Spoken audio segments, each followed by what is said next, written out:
Great. Namaskaram. So why don't we begin with some prayers?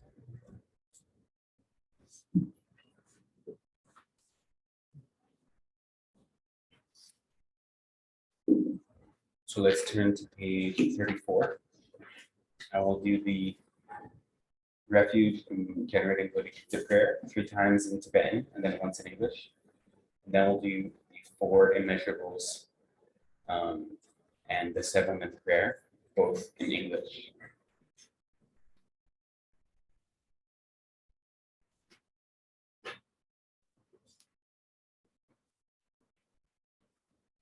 Sangye chiran soki shonam la shantu paru dane khalsu shi dagi jin soki te sonam ki yola penche sangye ju par sho sangye chiran soki shonam la shantu paru dane khalsu shi dagi jin soki te sonam ki yola penche sangye ju par sho Sangye Chiran Soki Shonam La Chanchu Paru Dani Kyapsu Chit Dagi Jinsogi Pe Sonam Gi Jola Pincher Sangye Dru Parsho.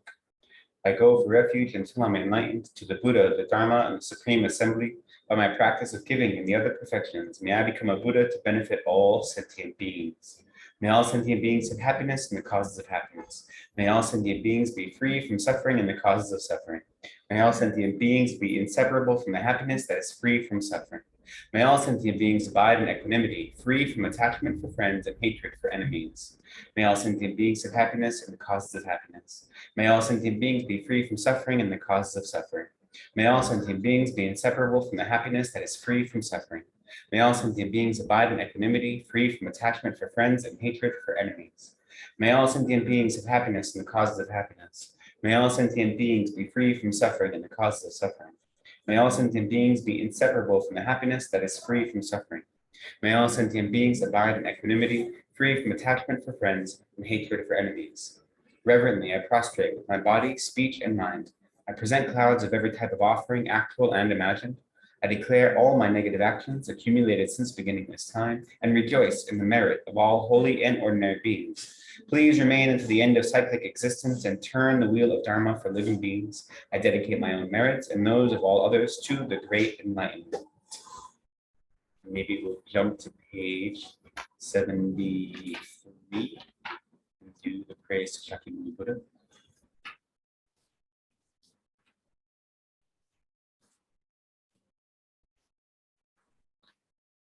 To the founder, the endowed, transcendent destroyer, the one gone beyond, the foe destroyer, the completely perfected, fully awakened being, perfect in knowledge and in good conduct, Sugata, knower of the world, supreme guide of human beings to be tamed, teacher of gods and human beings, to you, the completely and fully awakened one, the endowed, transcendent destroyer, the glorious conqueror, the subduer from the Shakya clan, I prostrate, make offerings, and go for refuge. To the founder, the endowed, transcendent destroyer, the one gone beyond, the foe destroyer, the completely perfected, fully awakened being, perfect in knowledge and in good conduct, Sugata, knower of the world, supreme guide of human beings to be tamed, teacher of gods and human beings, to you, the completely and fully awakened one, the endowed, transcendent destroyer, the glorious conqueror, the subduer from the Shakya clan, I prostrate, make offerings, and go for refuge. To the founder, the endowed, transcendent destroyer, the one gone beyond, the foe destroyer, the completely perfected, fully awakened being, perfect in knowledge and in good conduct, Sugata, knower of the world, supreme guide of human beings to be tamed, teacher of gods and human beings, to you, the completely and fully awakened one, the endowed, transcendent destroyer, the glorious conqueror, the subduer from the Shakya clan, I prostrate, make offerings, and go for refuge. When, O supreme amongst humans, you were born on this earth, you paced out 7 strides, then said, I am supreme in this world. To you, who were wise then, I prostrate. With pure bodies, form supremely pure, wisdom ocean like a golden mountain, fame that blazes in the 3 worlds, winner of the best, Lord, to you I prostrate. With the supreme science, face like spotless moon, color like gold, to you I prostrate. Dust free like you, the 3 worlds are not, incomparably wise one, to you I prostrate. The Savior, having great compassion, the Founder, having all understanding, the field of merit with qualities like a vast ocean, to you, the one gone to thusness, I prostrate. The purity that frees one from attachment, the virtue that frees one from the lower realms, the one path, the sublime pure reality, to the Dharma that pacifies, I prostrate. Those who are liberated and who also show the path to liberation, the holy field, qualified with realizations, who are devoted to the moral precepts, to you, the sublime community attending virtue, I prostrate. Homage to the Supreme Buddha, homage to the Dharma refuge, homage to the great Sangha, to all three ever devout homage. To all worthy of respect, bowing with bodies as many as all realms, atoms, and all aspects, with supreme faith I pay homage. Do not commit any non-virtuous actions, perform only perfect virtuous actions, subdue your mind thoroughly. This is the teaching of the Buddha. A star, a visual aberration, a flame of a lamp, an illusion, a drop of dew or a bubble, a dream, a flash of lightning, a cloud, see conditioned things as such. Through these merits may sentient beings attain the rank of all seeing, subdue the foe of faults, and be delivered from samsara's ocean, perturbed by the waves of aging, sickness, and death. So let's just take a moment, having opened our hearts a little by offering these prayers, to set a firm dedication. We've come together this evening to study the Dharma, the teachings of the Buddha, not for our own benefit, but for the benefit of others. We've taken time out of a busy day on a weekend to come together and dedicate ourselves to the study and practice of the holy teachings, recognizing that the better we understand the teachings, the more we're able to put them into practice, the more benefit will be to others. And so we happily exert effort into studying and practicing, keeping in mind that our goal is to relieve the suffering of all sentient beings. And with such a lofty and ambitious goal, then it becomes joyful to exert effort such as this, such as coming together, studying the word of the Buddha, being inspired by the holy teachings.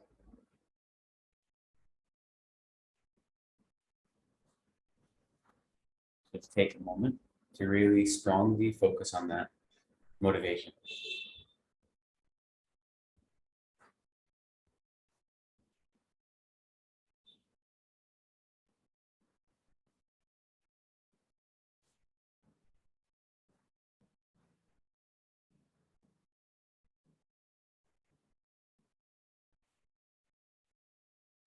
Great. Thank you for being here, for joining me today as we continue our study of this praise to the Buddha.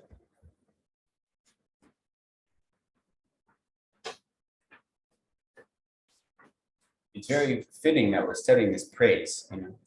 So why was this praise composed? It was composed sometime between the 1st and the 3rd century. And according to the scholars that study this text, they say it's a very simple language. It's not the Sanskrit, the original Sanskrit and the Tibetan both are not like very ornamented or flowery. So they're meant to be very straight and to the point. And it's a praise of the Buddha in different ways and manners, praising the Buddha's different qualities. But it's not trying to be ornamental, it's trying to be direct. And by being direct, it gives us a chance to have clear inspiration, and we don't get lost in all of the many kind of poetic turns it could take. So praises like this are designed to help generate faith, and not only faith in the Buddha, but faith in the Dharma. Faith that the practice of the Buddha is one we can follow, and by following it, we can achieve the same state of Buddhahood.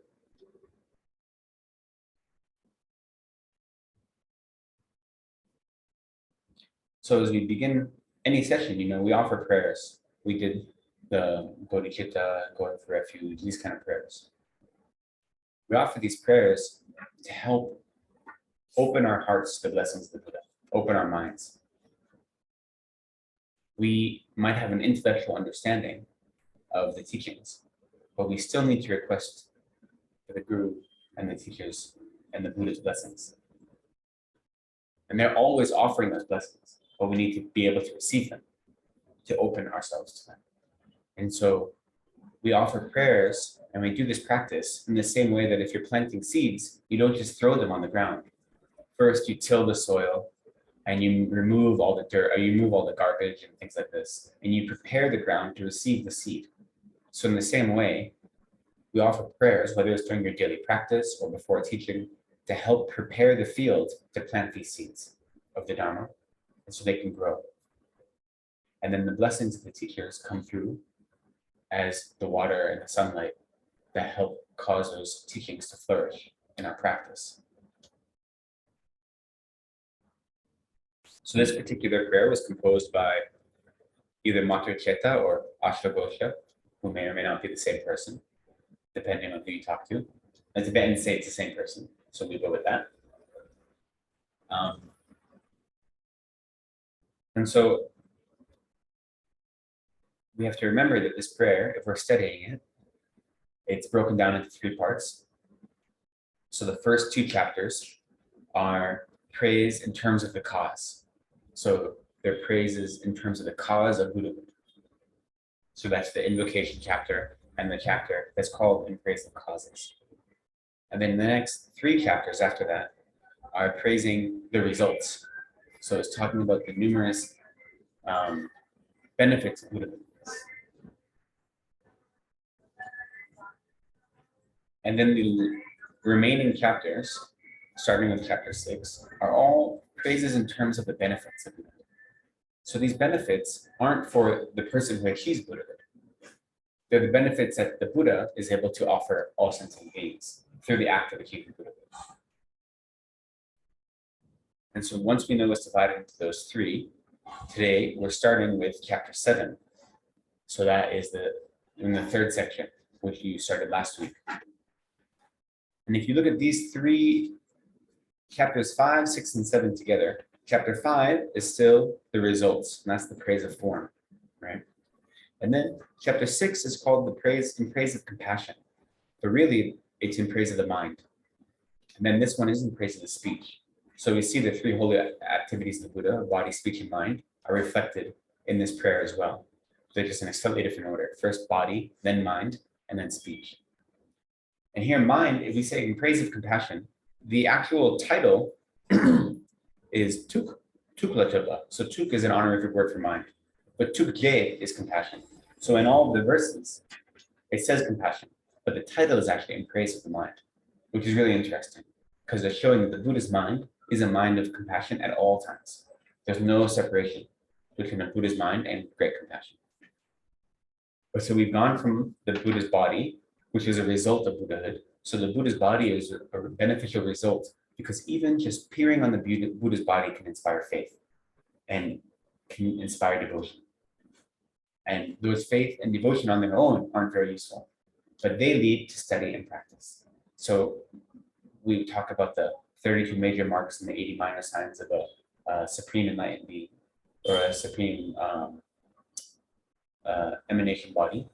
These are all to inspire faith, you know. And so that's why it's a result of Buddha. But then when we get into the holy body and the holy mind and the holy speech, these are no longer benefiting the Buddha as much as they're how the Buddha benefits others, how a Buddha benefits others. In this case, we're talking about Shakyamuni Buddha, but it's the same for all Buddhas. When we talk about, you know, the Buddha, the bodies of a Buddha, right? We say that there's, in general, we can divide them into 2. The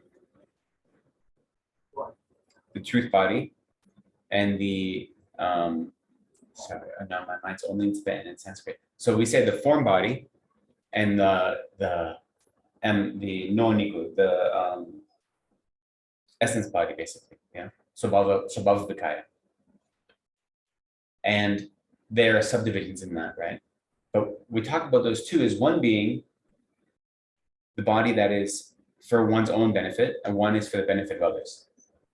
We talk about that because when we're looking at developing compassion and developing bodhicitta, we always say we have to develop the mind that is wishing to work for the aims of others, right? One of the dividing points between compassion and bodhicitta is compassion, especially great compassion, is a mind that observes all sentient beings and is the wish or the aspiration to free all sentient beings from all the sufferings of samsara. So we say this Shendun. So that's focused on others' benefit or the purpose of others only. There's no rangdun, no focus on oneself. Whereas if you look at the mind of renunciation on a lower path, on one of the Shravaka vehicle or the Pratyeka Buddha vehicle, that mind of renunciation is for oneself to be free from suffering, to achieve tarpa, to achieve nirvana or liberation for oneself alone. So that is randun. So it's only focused on one's own benefit or purpose.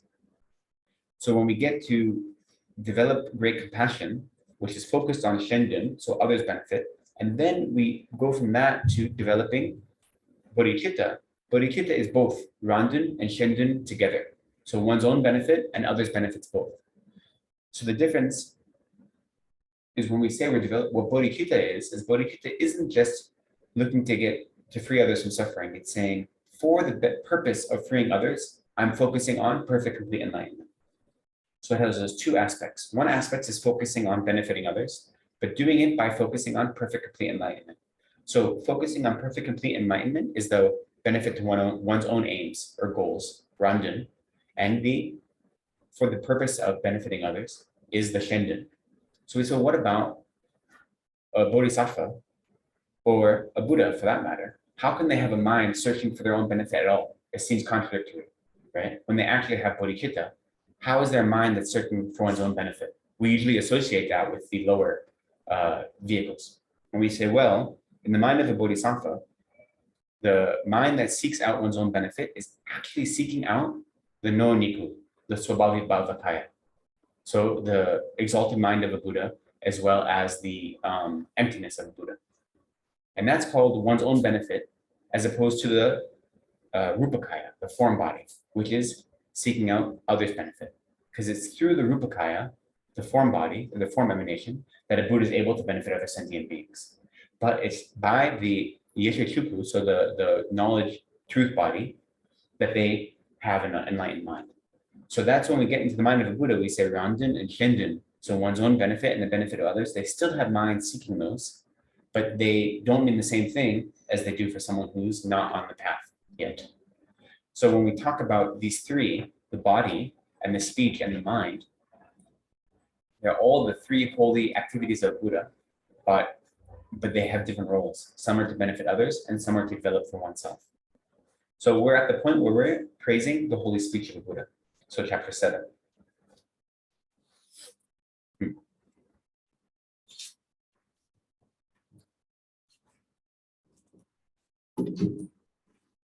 So right away in the commentary, this explains how this chapter is actually highlighting 11 different categories of speech of the Buddha, or classifications. It says there are 11 different divisions, but it doesn't mean that they're separate divisions. It's just different ways to categorize the Buddhist speech.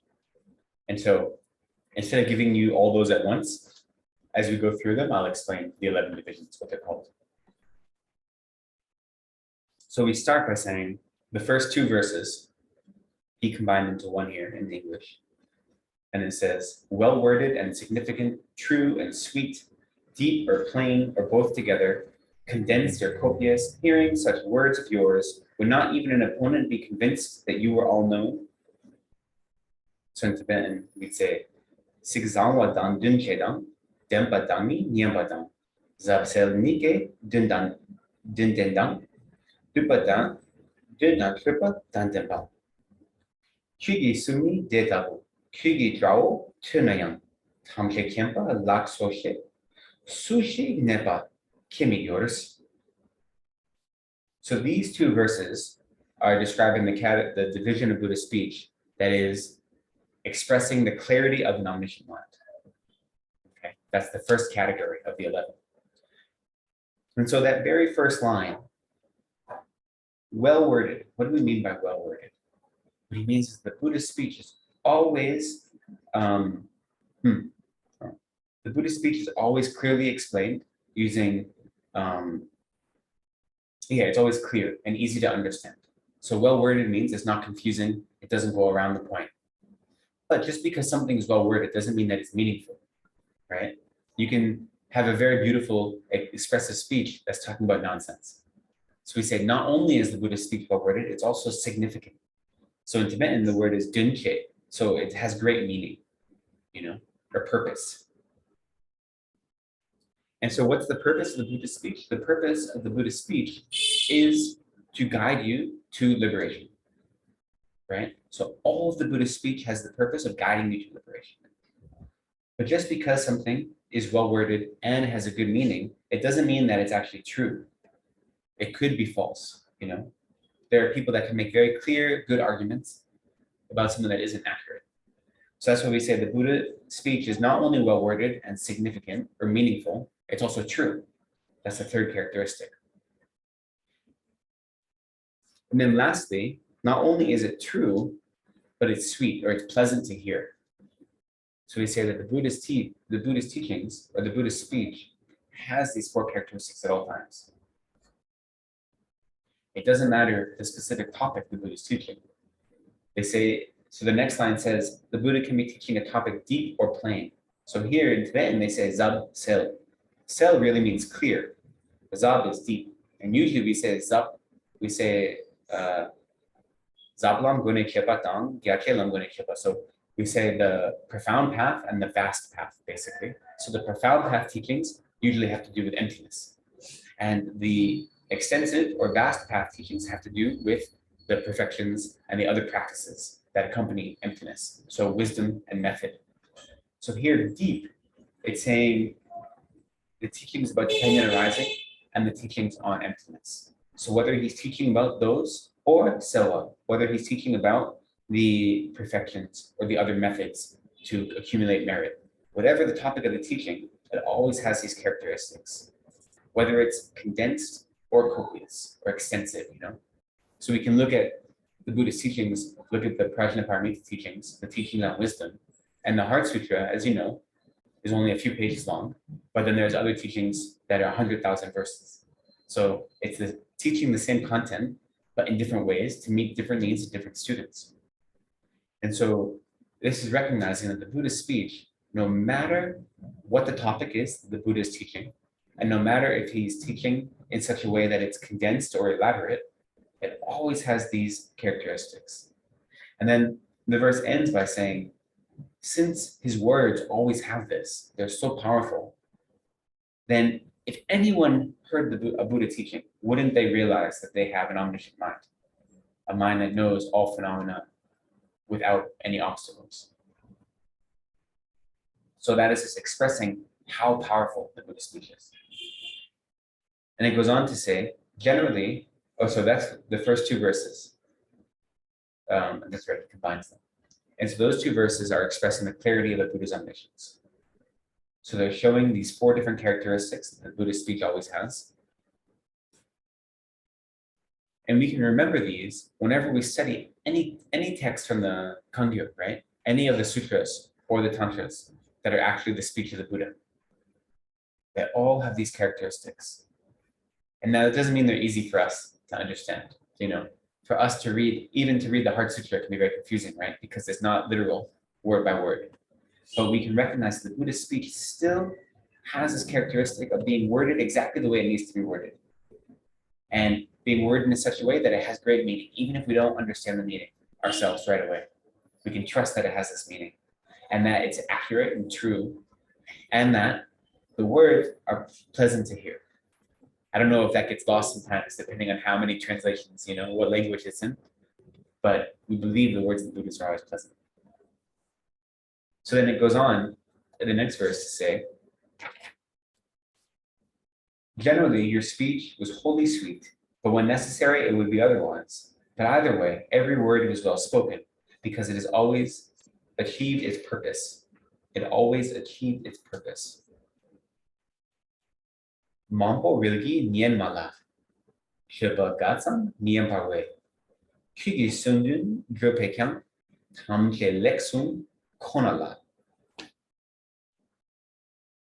So when we say the Buddhist speech was wholly sweet, we mean that it's in concordance with the minds of the students that are hearing. So it's pleasant to hear because it is an accurate representation of reality, and it's also in accordance with the student's minds. You know, they say that the Buddha, if he's speaking, he can speak one teaching, and depending on the mind of the student, if it's a student that has attachment to the self being permanent, he would hear the Buddha say the self is impermanent. But if it's someone has strong attachment to the Buddha, to the self being truly established, he would hear the Buddha say the self is not truly established. So one of the magical powers of the Buddhist speech is that by speaking one thing, the different minds of the students hear what they need to hear in order to move closer to liberation. So this is where we say the teaching is wholly sweet. Now the next line, I think I spoken when I first discussed this teaching, this translation. I'm not always happy with the translation. This line is not close at all to what's here in the Tibetan, but to be fair, it's difficult to translate. So it's the right meaning. So when we say, well, what could it mean for the Buddhist speech not to be sweet? And so what that means is, say there is an instance of someone who is very attached to delight or desire. Then if you speak in such a way that is in concordance with that, it wouldn't ever cause them to pacify their mind. So the Buddhist speech is helping us pacify our afflicted minds. So sometimes that speech isn't going to sound pleasant. You know, if we're overwhelmed by a delusion and desire, then the Buddha isn't going to give speech that feeds those delusions. And so that might be understood as unpleasant. However, just because it's unpleasant doesn't mean it's what we would call harsh speech, right? So harsh speech is one of the 10 non-virtuous activities. And we say, well, the Buddhist speech was never harsh speech because it never has any afflicted motivation. It's never laden with polluted afflictions, right? So it can't be harsh speech. If we interpret it in a harsh way, that's because we're grasping onto our own afflictions, whatever they may be. But the Buddhist speech itself is free from all afflictions and has a perfectly pure motivation, and therefore it can never be considered harsh speech, even if we don't experience it that way. We experience it as unpleasant.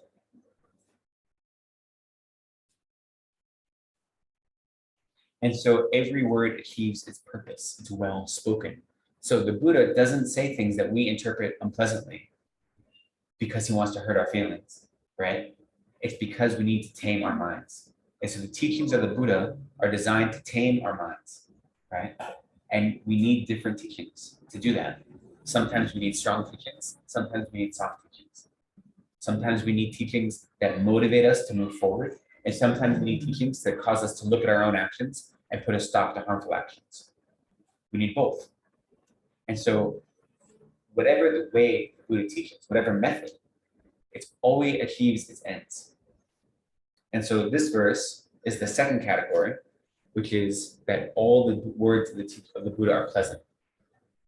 So the first two verses are describing the clarity of the Buddha's omniscient mind, that the speech always does that.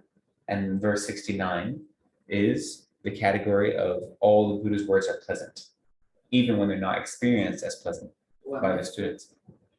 Subhash is asking, please ask them to check the Zoom link.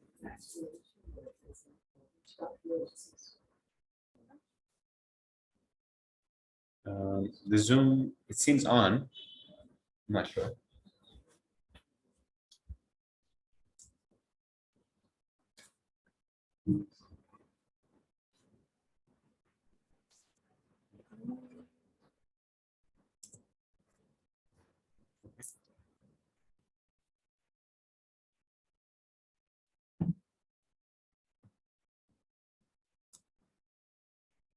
So can you just check with them if you're audible? It's on, it says. It says it's on. No, this person just mentioned. It's on. Okay. Yeah. Okay. Sorry. Sorry. Technology, you know. It's just one more obstacle. We want to Benefit make. is very good at sound, right?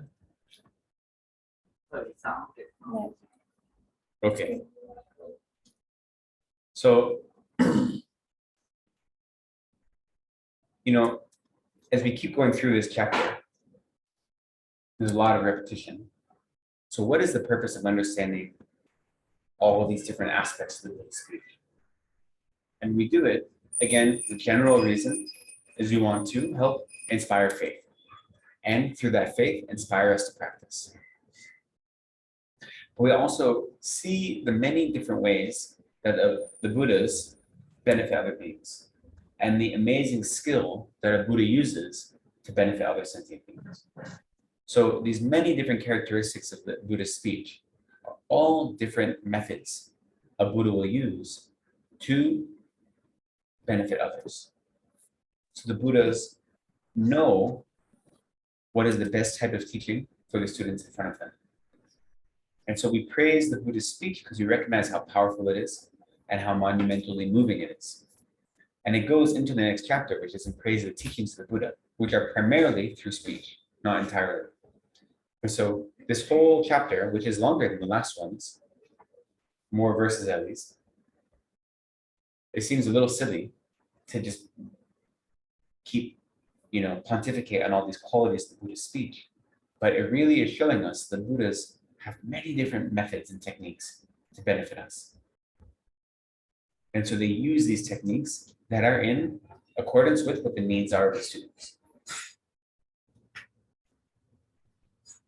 So as we continue, so at any point you can stop me and ask questions. There's going to be a lot of repetition in these. So the way this prayer is composed, there are other teachings mixed in to these praises. So I'll try to illuminate those as we go. But please stop me and ask questions, especially if there's not many people. So it's easy to do that. So moving on to the next verse.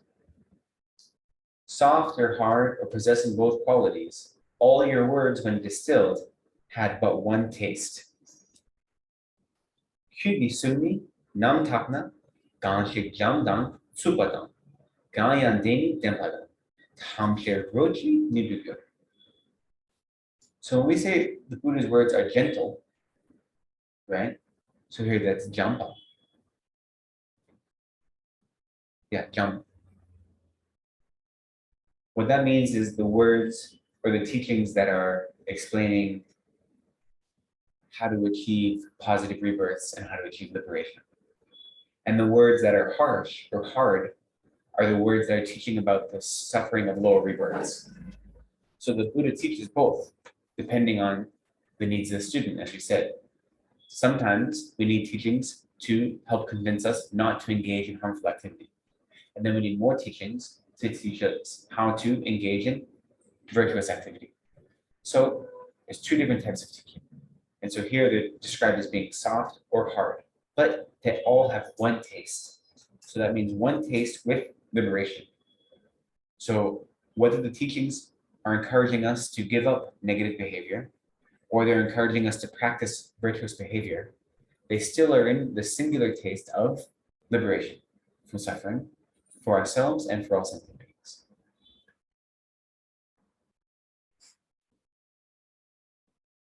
And this is the third category of the Buddhist speech, which is speech that is a one taste with liberation.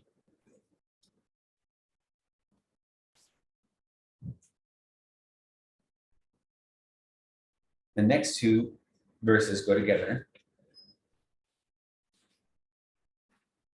And they are, how pure, perfect, and excellent your actions are, that you employ these jewel-like words in such a way, from your mouth, which is pleasing to the eye, drop words that are pleasing to the ear, like nectar from the moon.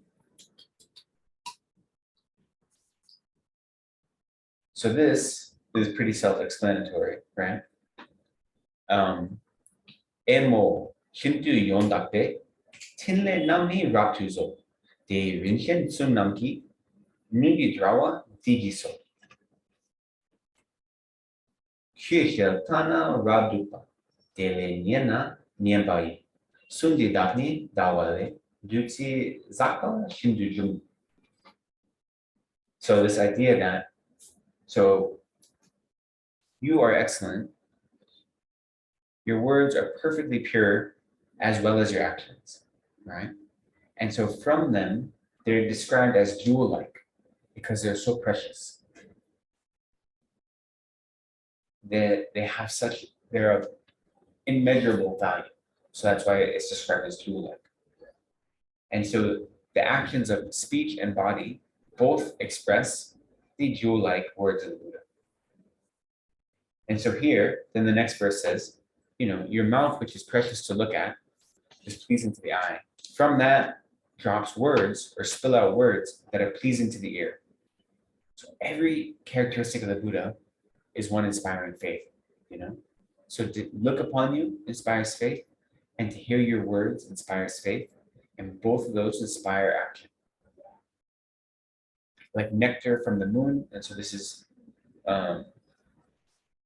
belief, that only your words are able to bring about realizations of the ultimate truth, and only your words are able to bring about nirvana. That's how precious they are. So these two verses are expressing the nectar-like quality of the Buddhist speech.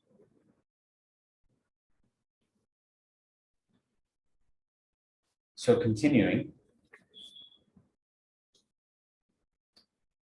your sayings are like a spring shower, settling the dust of passions, like a Garuda killing the serpent of hatred. They are like the sun again and again dispelling the darkness of ignorance, like Chakra's scepter splitting the mountain of pride. So these two verses, 73 and 74, are the way the Buddhist speech destroys the three poisons as well as pride, right? And so, Kyugi sumni duchaki dura shize chartindra, shedam tuni dumpecher, namka dingdang jawela. Yandan yandu mishete, rabru jompe duptangja, nagia ripo nun jompe, gyajum songcha drawala. So the three poisons, what are the three poisons? Attachment and ignorance. Right, so attachment, ignorance. Attachment is also desire, we translate it. Here they have translated it as passions. But so that is saying, your words are like a spring shower that settles the dust of desire or attachment. Right? So we think about that metaphor. Why is attachment likened to being this dust? And we know when it can get very dusty, and you just feel like the dust is all around you. You can't escape it, right? And then one shower comes and it pushes it all down and you can breathe again. You can be free from it again.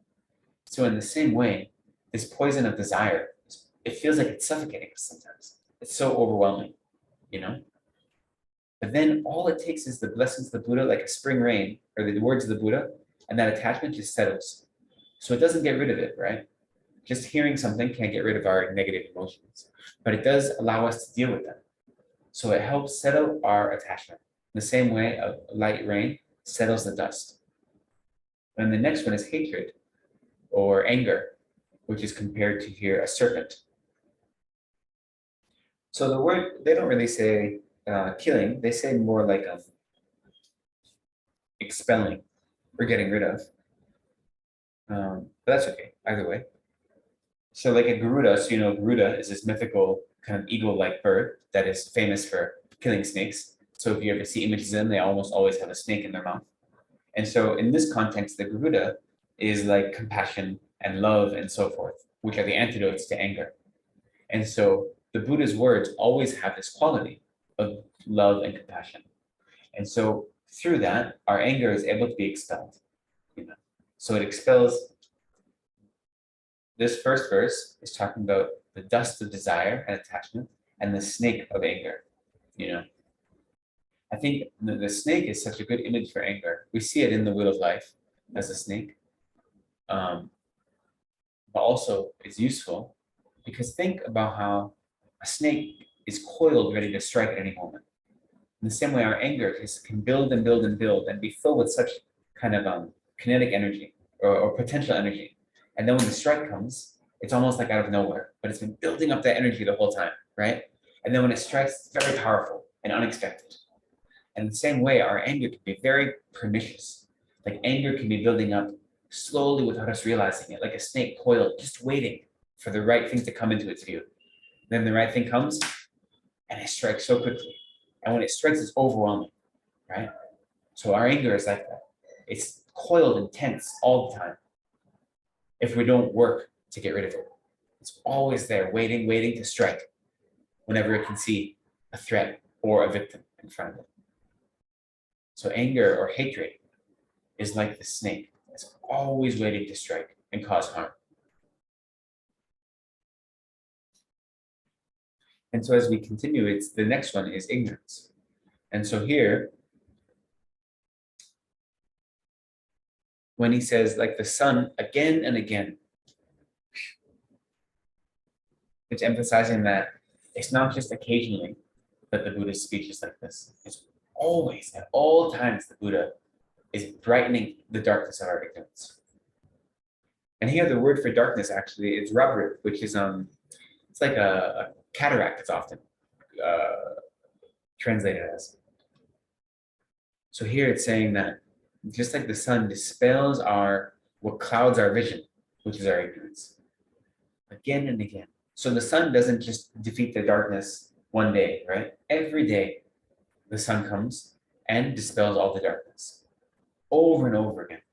So in the same way, the Buddhist speech over and over again works to eliminate our ignorance, which is really the root of the three poisons.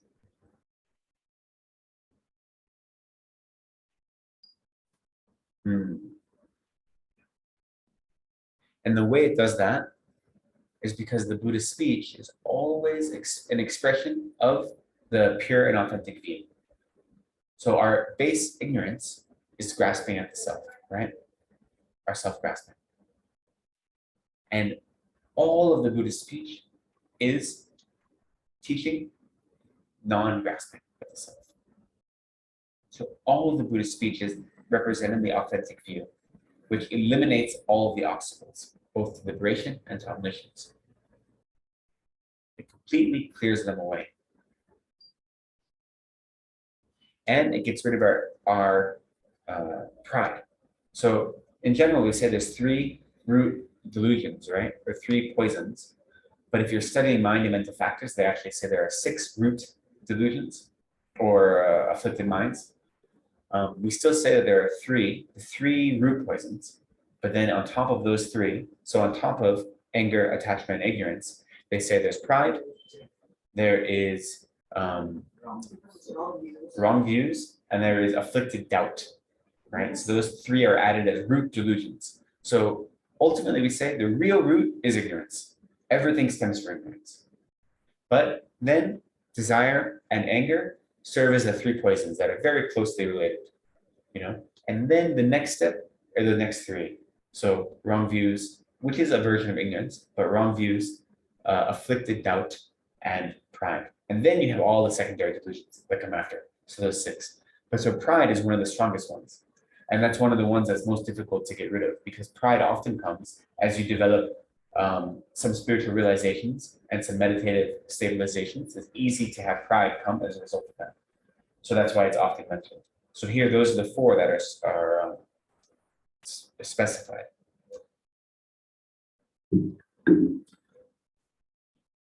So just like, here, Chakra's scepter, the text just says his weapon, or his vajra, is clarified as a praja.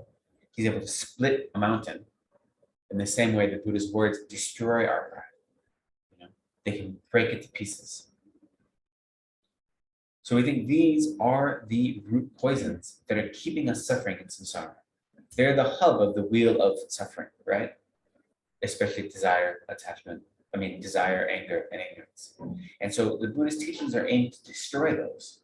And that's how we break free from the wheel of suffering, from samsara. So this Buddhist speech in these 2 verses is defined as the category of the Buddhist speech always destroys the 3 poisons as well as pride.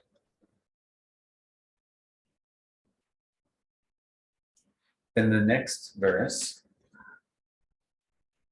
75, says, your speech is excellent in 3 ways. Based on fact, it is truthful. Because its motive is pure, it causes no confusion. And being relevant, it is easily understood. Dunzik pena milua. Nong mingao chir jesutun. Leparjawe golate kyusumi leksunden. So here, again, this is one of these places where the translation sounds very nice, but it does a little bit of manipulation. So these are described in the negative sense. So here it says, based on fact, it is truthful, right? But what the text actually says, both the Sanskrit and the Tibetan, says, because it focuses on the truth or focuses on fact, you could say, it is non-deceptive. So instead of saying it's truthful, it says non-deceptive. And so what is the purpose of recognizing there's a difference? We could say in our worldly language, being non-deceptive and being truthful are the same thing. So the essential meaning is the same. But when it says it's non-deceptive, it's reminding us that other speech has that quality of being deceptive. And so it's showing the Buddhist speech is opposing that quality. And so you lose that a little bit when you don't use that negative word, when you just say it's truthful. So because the Buddhist speech is based on an observation of the way things are in reality, it is non-deceptive. It's not based on illusion or afflicted minds. It's based on observing the nature of reality. And therefore, it doesn't deceive. And because it doesn't deceive us, that's why it has a pure motive or intention.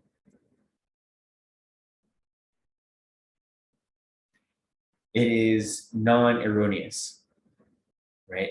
It doesn't contain any mistakes. And therefore, it causes no confusion, or it's harmonious with our minds.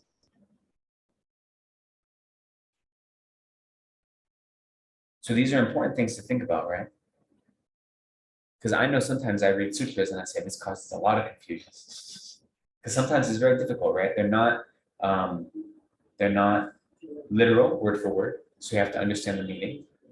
And so sometimes I say, okay, I need to go through these teachings very slowly to understand where is this confusion coming from. And I realize it's not coming from the Buddhist side, it's coming from my side, right? But sometimes they deliberately, like His Holiness way, it causes disturbance because it challenges some wrong view you have. Well, exactly. It's never like easy for me at least to listen to His Holiness's teaching. There's always something like it causes some confusion. Yeah, I mean, a lot of them do. So a lot of the teachings do cause some confusion in us, whether it be from His Holiness or the sutras or the tantras. But the reason they cause confusion is because we have been trapped in samsara so long that we have these samsaric minds. And their teachings are aimed to break us free from samsaric minds. So they challenge what we accept, They challenge those things that we think are normal or the right way, the right view, the right understanding. By challenging that, it forces us to think about it and to put our practice and our motivation and our intention into considering it. So if we have faith that the words of the Buddhas are accurate and they have these different characteristics, then when they're confusing, we say, okay, that's something I need to work on in my practice. And so they're very skillful that way, giving you enough information to show you that there's more to study, but then making you do the work, because it's easy to explain kind of the Buddha's realizations about the nature of reality and about suffering, right? We can just explain the Four Noble Truths. We can explain emptiness. We can do this very quickly and easily, but the words can come very quickly and easily. Understanding them is very, very difficult because our self-grasping mind is so strong and our refusal to recognize the truth of suffering is so strong, right? Especially in the way we grasp to attachment and to pleasure, so strong. The way the 8 worldly dharmas infiltrate all of our activities. So the words are easy to say, but to actually understand them in a way that affects our behavior and our minds, that's difficult. So that's where our confusion comes from, There are some like Kadamba teachings who, I can't remember the ones right now, but a common theme is that if you actually practice the Dharma, you appear like a mad person compared to normal society. Because normal society is so focused on worldly Dharma and on worldly profit and gain. To actually practice Dharma, you look like a crazy person because you're not focusing on the same things that worldly people are focusing on. You're focusing on benefiting your mind. You're not attached to pleasure or gain or fame, right? So yeah, the words can be confusing to us, but the words themselves, we can trust that they're non-deceptive and that they have no errors. So if they're confusing to us, that gives us reason to study them more. And then it says that they're easily understood. So as we just said, they're not always easy understood. But what it means here, when he says being relevant, what it's actually translating is lekbar jawo. So it's well connected. And what that means isn't just that it's relevant, but that the words are connected to all the different teachings that the Buddha gives and all the different way to understand the nature of reality. So that in that way, the words can be understood easily because they're not focused on just one thing. So they're well connected, they're interconnected, all the Buddhist teachings. So this describes these three excellent characteristics of the Buddha, which the category is called the perfectly pure speech of the Buddha. Yeah. Okay.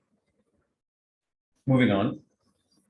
This feels very much like, sorry, I don't know, going through these verses just feels very, but it's good to get through all of them, and then we can see if there's any more doubts or questions. It's unfortunate that this commentary is not available in English because it's quite beautiful and quite useful. It's a Sanskrit commentary, and I don't think the Sanskrit exists anymore, or if it does, I can't find it. The Sanskrit for this exists, and so it's nice reading the Sanskrit and Tibetan next to each other, but they're pretty much word for word translation.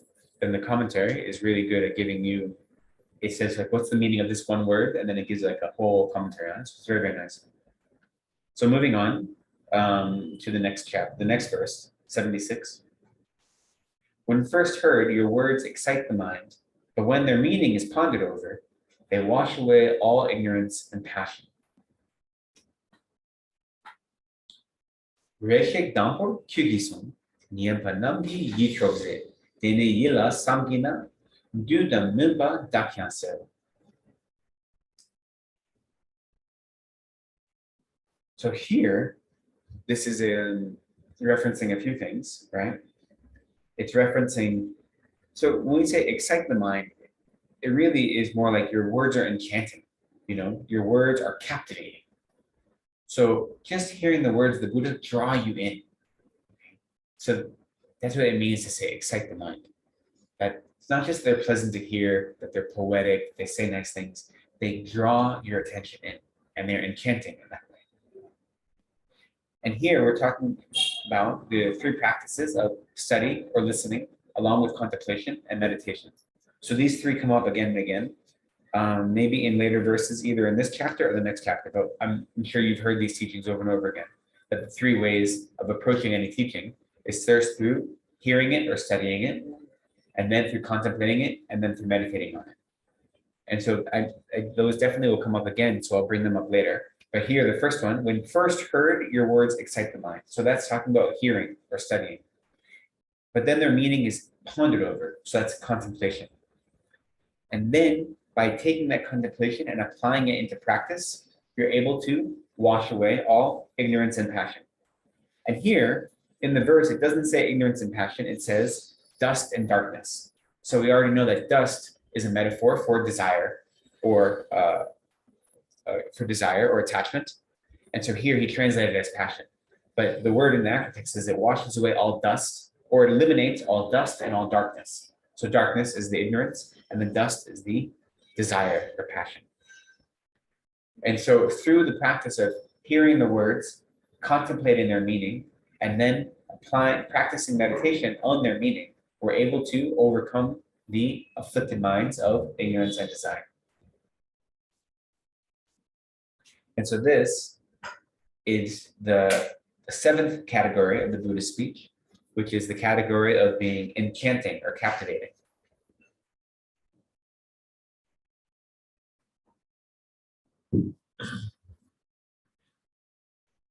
So, moving on to the next verse. They go to the hearts of all. While comforting the grieving, they alarm the heedless and rouse those preoccupied with pleasures. Pompa namgi upkinking. Bakne namni traparze. Dewa chendak kyubzepe kyusum kundang samparjux. So they go to the hearts of all. What it really says is here is that they are like proportionate and appropriate for all. So they are in accordance with the needs of all different beings, is what it's saying here, all different students. It's so the translation here is a little bit poetic. So the different students have different needs. We know this. So those of us, when we studied Lamrim, we know what the Lamrim is doing is taking the Buddhist teachings and reorganizing them in such a way that we can know the sequence to practice. Because the Buddha taught whatever students were in front of him who had different needs, different types of minds. And so the teachings are always suited to the students, you know. And so here, every word of the Buddha is appropriate for the student that is hearing those words. And so here where it says comforting the grieving, what it really says is it gives relief to the destitute, is how I would translate it. And here relief is actually, it says it gives breath to them, you know, which we translate as relief. But it says it gives breath to the destitute. So the destitute is explained as being those who are overwhelmed by the afflictions. And by giving them breath, it teaches them the way to live a meaningful life, right? So that's what it means by relief to those that are under the power of the afflictions. And it alarms the heedless. So the heedless are those that don't pay attention to their actions. So engage in negative and non-virtuous actions. So by explaining the consequences of non-virtuous actions, it causes fear in those who engage in non-virtue. So that's what it means by alarming the heedless and arousing those preoccupied by pleasures. So those who are attached to desire and to worldly pleasure, the words are able to break them from that stupor to realize how that's harmful, that these things that we accept as being pleasurable are actually causing us suffering. So the words of the Buddha are helping awake you from that entrance of the worldly pleasure. So this verse is the way, the category of the Buddhist speech being appropriate for all.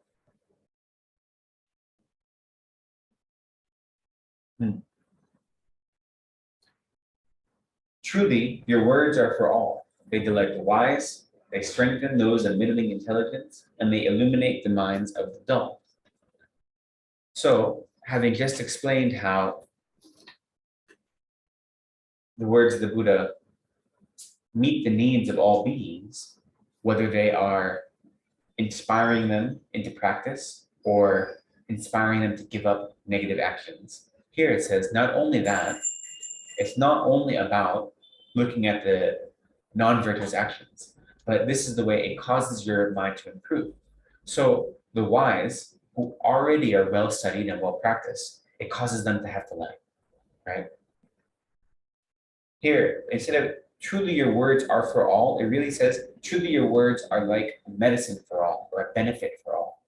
So the words don't just benefit those who are deep, who are ignorant and don't know anything. Even those who are well studied, it causes delight and joy in them. And those who have studied a little bit, it allows that their minds to increase. So it says strengthen the minds of those of middling intelligence. You know, that's what it means to strengthen them. And then for those who are practicing, but they're of lower intelligence, the dull, like me, it helps illuminate my mind, right? So the Buddha's words, the same words, are affecting all different qualities of beings. They're not just teaching us to give up non-virtue, but they're teaching us how to practice virtue. And for those that already have realizations, they still cause delight. And for those that are on the path and practicing, it increases their ability to practice. It strengthens their minds. And for those of us that are, you know, grasping around in the dark, just trying to find something, it helps illuminate our path. So no matter what stage we're on, the teachings of the Buddha can always benefit us in this way. So this is the category of the Buddhist speech where it is beneficial for all beings. That's it. the 9th category here out of 11.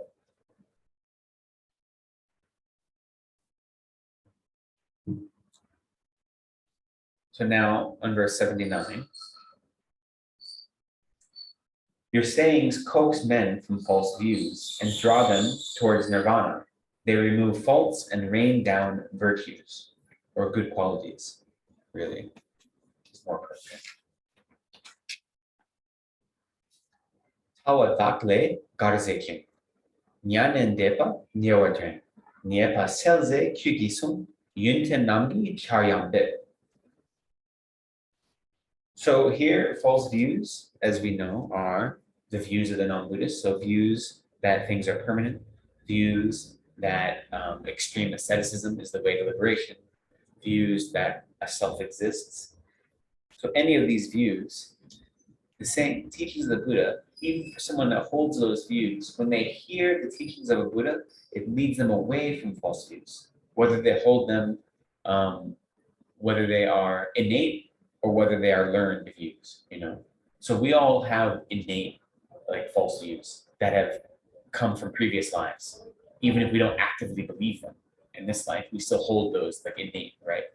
But then, as opposed to people who study non-Buddhist tenet systems, they might have active beliefs. And either way, the Buddha's words coax someone away.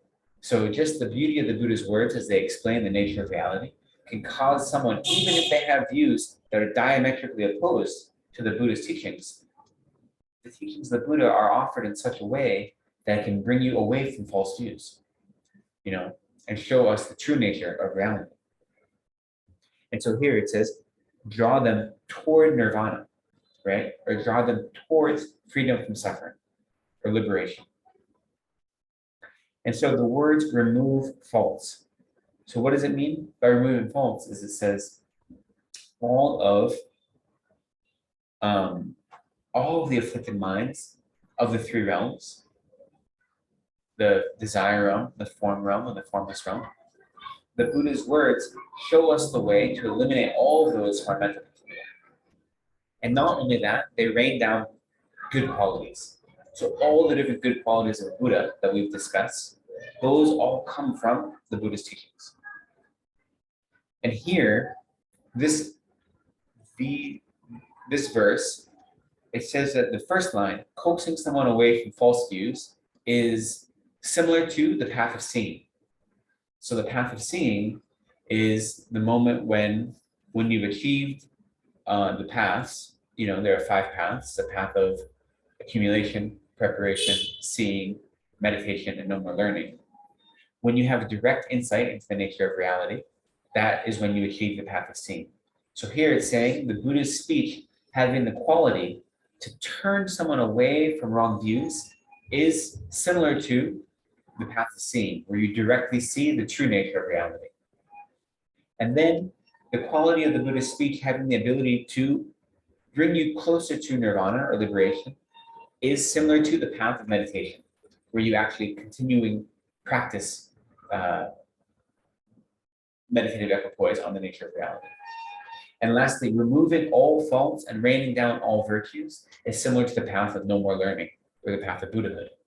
So in that way, this verse is showing that the Buddhist speech itself is parallel or a simulacrum of the 3 Arya paths, we call them, or the 3 noble paths. So the 2 ordinary paths are the first 2, the path of accumulation and the path of preparation or practice. And then the 3 noble paths are the path of seeing, meditation, and no more learning. And the Buddhist speech always contains characteristics that are so in accord with the 3 paths. And so this classification of the Buddhist speech out of 11, we are now on the 10th one. And this is the way in which the Buddhist speech is concordant with the 3 Arya paths, which makes sense. The classifications are pretty direct in the way they explain it. Then the last 2 verses in this chapter. Your knowledge embraces all things, your mindfulness is ever present, and thus what you say will always come to pass, because you never speak at the wrong time or in the wrong place or toward the wrong person. Your words, like energy rightly applied, are never wasted. Kun lamato tugnashing. Gompang kun ne nienepe. Dele kigi lumten kun. Tamshelayan luminga. Ganle yumin dumindam. Numin namsun mijupa. Dele chusun dunshite. Sunju lekpar sampashin. So here, your knowledge embraces all things. The knowledge that is expressed through the speech of the Buddha has no obstacles. It is able to understand all phenomena and is imbued with the wisdom that dispels the darkness of all ignorance. Your mindfulness is ever present. So no matter what state the Buddha's mind is, it's always infused with single-pointed concentration. You know, one of the uncommon characteristics of the omniscient mind is that it is always in meditative equipoise, no matter what it's doing. So we say once you achieve different levels of meditative equipoise, such as on the path of seeing and the path of meditation, if you study grounds and paths, you'll know that at times of meditative equipoise, say meditative equipoise focused on emptiness, that's the only mind that is manifest in our continuum at that time. All other minds are not manifest. So even if you have a bodhisattva on the path of seeing, when they're in the uninterrupted path, focusing on emptiness, they have bodhicitta and they have compassion, but those are all latent. They're not active. The only active mind when you're in meditative equipoise is that wisdom focusing on emptiness. That's it. And part of going through the path of meditation is continuing going into deeper and deeper levels of meditative equipoise that are focused on more and more subtle aspects to eliminate all of the afflictions. And so after you arise out of meditative equipoise, then you are in what's called the subsequent wisdom, or the subsequent state of knowledge. And so that's when all the other minds become manifest again. But a Buddha always is in a state of meditative equipoise. So any object the Buddha's mind focuses on, it is perfectly and completely engrossed in that object. But the Buddha is able to be focused on all objects simultaneously. So it is simultaneously in meditative equipoise and subsequent with knowledge. It does both at the same time. It's an uncommon characteristic of the omniscient mind. So here, your mindfulness is ever present. And that's what you say will come to pass. Shigi Linten, couldn't all of your kind of advice, it is, since all of the advice you speak, all of your kind of prophetic knowledge is without any error or without delusion or deception, it always bears fruit. Okay. So that's what it means when it says, everything you say will come to pass. All the advice you give is without any error, it's without delusion or deception, and therefore it always will bear fruit.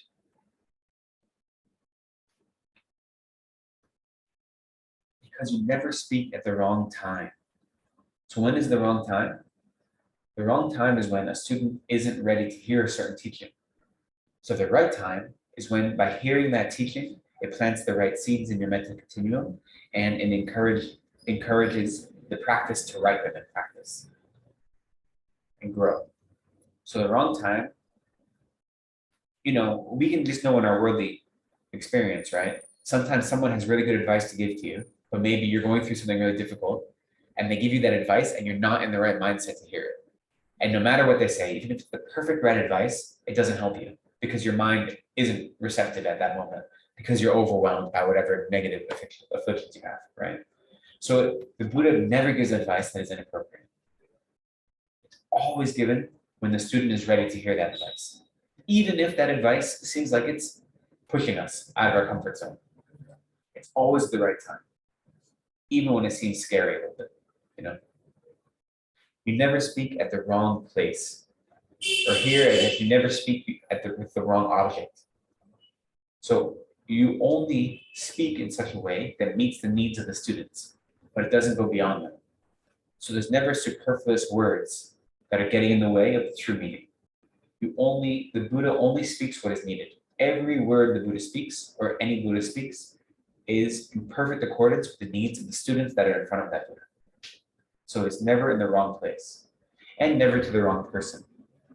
So here, which really says never to the wrong vessel. What it means by the wrong vessel is such as a Tirtika or a non-Buddhist who, by hearing those words, instead of adopting the teachings, would have scorn or harmful thoughts towards the teachings of the Buddha. So an appropriate vessel is someone who, when they hear these teachings, they're able to plant the seed of liberation in their continuum and allow that seed to grow and flourish. That would be an appropriate vessel, whether they already follow the Buddhist teachings or not. It's someone with whom it is an appropriate opportunity to plant the seed of liberation. And so the Buddha is never going to speak in such a way to cause someone to have a negative mind. And so if it is an inappropriate time, then they won't teach. And so, we know when we study the Bodhisattva vows even, you don't teach emptiness to students that are not ready to understand emptiness, right? And there are other topics when you get into Tantra that you don't teach. You don't teach higher teachings to the students that are not ready to hear them. And it's the responsibility of a teacher to know what the student's needs are. And so for worldly teachers, it's very difficult. But for a Buddha, they always know perfectly what the student needs, and they never give them teachings that are inappropriate. And so by inappropriate, it means if they're not ready to hear them, it can cause confusion or negative views or misunderstandings. So those are never given. The Buddha's teachings and every word the Buddha speaks is always in accordance with the needs of the student. It's always in accordance with the level of understanding in the student. And it's always done in such a way that it can cause the seed of enlightenment to grow in the Buddha, in the student's continuum. So for me, this is very helpful to remember, as we were saying earlier, sometimes I hear teachings and they're very confusing, or they're part of them that just like shape me, because especially when you study things like the 8 worldly dharmas and you realize how much of your life is controlled by negative minds, you say, this can't really be true, right? This can't be accurate. Well, every word that Buddha speaks is appropriate and it's true and it's non-deceptive, and it's only taught to me because I'm ready to receive it. Then, whenever I have that confusion, knowing this inspires me to go deeper into the teachings, to really engage in those 3 practices of studying, contemplating, and meditating, especially the contemplation, right? Really saying, what is meant by this teaching? How does it affect my life? Why do I have such a strong reaction to it? Why am I right away prickly when I hear teachings about this? What is it about me that's doing this? So remembering that the Buddha's speech is always this way encourages me to look at my mind and then take that speech as personal advice and practice. And this is the last category of Buddhist speech that's explained in this chapter, which is the Buddhist speech has the nature of being a meaningful fruit or meaningful result. So it expresses the goal of Buddhahood. All the Buddhist teachings express the goal of Buddhahood, and they have that characteristic or that nature. So we'll move on to the next chapter, but quickly I'll just run through those 11 divisions in case you wanted to have them. When will this one question? So that if some Buddha, gets into like a lawsuit or something, they would know, they would purposely they would know that they're going to get into a lawsuit, and there must be some teaching behind it. Others, they have full control, right? So they never say at the wrong time, So if a Buddha gets into a lawsuit, this was something that, you remember this coming up many years ago when I was in Boston. We were studying Shantideva's Bodhicharya, and a student asked the teacher, I wasn't teaching, I was participating in the class, asked the Geshe, like, what about sometimes you just have to sue someone because they've done something wrong? How can we do that? This is saying we can't ever have anger or something, but sometimes you have to sue people. And he was like, well, Bodhisattva never has to sue anyone, was his answer. That we're trying to be like Bodhisattvas. But we're not. So we look at the enlightened activities of a Buddha. So whether that's our teachers in this life, who we recognize as Buddhas due to our pure view, or the historical Buddhas that we know about, their worldly actions are all for a purpose that we may or may not be able to understand. So the Dalai Lama often talks about how his predecessors had like secret activities that they did, right? That only came about afterwards. That you'd realize their secret mission was to do such and such. And like their express mission was to do something else.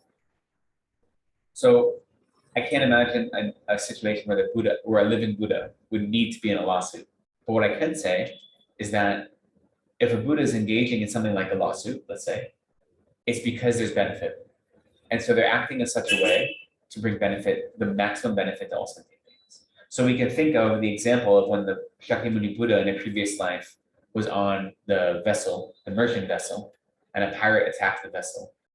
And instead of allowing that pirate to accumulate the karma of killing all 500 merchants on the vessel, he killed the pirate. Not be out of compassion for the 500 merchants, but out of compassion for the pirate, who is going to accumulate an intense amount of negative karma, right? So from the outside, that kind of action, we can't understand it as being in line with the Buddhist teachings. But from the inside, even at that point, he was a bodhisattva. He had no afflicted minds, and he recognized that there was a direct reason for his action in that way, that was in line with the teachings of the Buddha. And he even at that point recognized there was still a negative karma that was going to come from engaging in that act of killing. It wasn't free from negative karma, even though his intention, his motivation had no non-virtue. The act itself was non-virtuous, right? And he had to experience the result of that negative karma. And he was willing to, because his motivation was so pure. So in the same way, when a Buddha or a highly realized being, even not a Buddha, a highly realized being engages in actions that we aren't able to directly understand, if they're one with whom we have any sort of faith or relationship due to our experience with them, we can trust that they are working for the benefit of all sentient beings, and it may not be through means that we are able to immediately understand. So that would be, Buddhists take worldly forms for us because that's the only way we can experience them. We don't have the karma to see some Bogakaya beings, right? We don't have the karma to see, like the different manifestations of the Buddha, of Tara, medicine, Buddha, all these things. We don't see them like that because we haven't accumulated the merit to do so. And so we are able to experience the Buddhas as in ordinary forms. And so by, like Dalai Lama, for instance, he has the form of, a senior citizen Tibetan man in exile who was once in charge of a whole country and who has operations on his gallbladder and has other things like this. And he shows these aspects because that is how he can relate to the students in the most beneficial way, And so if the Buddha is engaging in what would seem like divisive speech or harmful speech, such as a lawsuit or something like this, it would be for the purpose of benefiting all sentient beings. And we would say that any Buddhist speech has all the characteristics that are defined here. But due to our own limited understanding, we may not be able to realize them all. So that's where a little bit of faith comes in. A little bit. Okay. It would be good to go through the next chapter this evening. So I'll just really quickly go through these 11 divisions in case you wanted them, and then we'll continue. So the 11 divisions, verses 67 and 68 are the first division, which is the clarity of an omniscient mind. 69, verse 69 is the second division, which is that all the words of the Buddha are pleasant. Verse 70 is the third division, which is that all of the words of the Buddha are of one taste with liberation. Verses 71 and 72 are the fourth division, which is that all the words of the Buddha are nectar-like. 73 and 74 are the fifth division, which is that the words of the Buddha destroy the three poisons as well as pride. Verse 75 is the sixth division, which is that the words of the Buddha are perfectly pure. Verse 76 is the seventh division, which is that the Buddha's speech is always captivating or enchanting. Verse 77 is the eighth division, which is that the Buddha's speech is appropriate to all beings. Verse 78 is the ninth division, which is that the Buddha's speech is beneficial to all beings. Verse 79 is the 10th division, which is that the Buddha's speech is concordant with the three Arya paths, or noble paths, paths of seeing, meditation, and no more learning. And then the last two verses, 80 and 81, are the 11th division of the Buddhist speech, which is that the Buddhist speech has the nature of the meaningful result.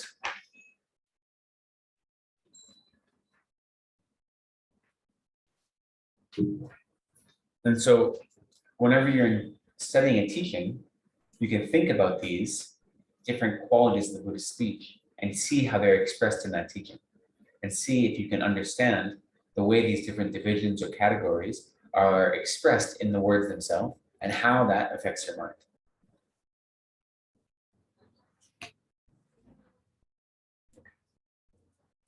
This next one, in praise of teaching. Yeah. Oh.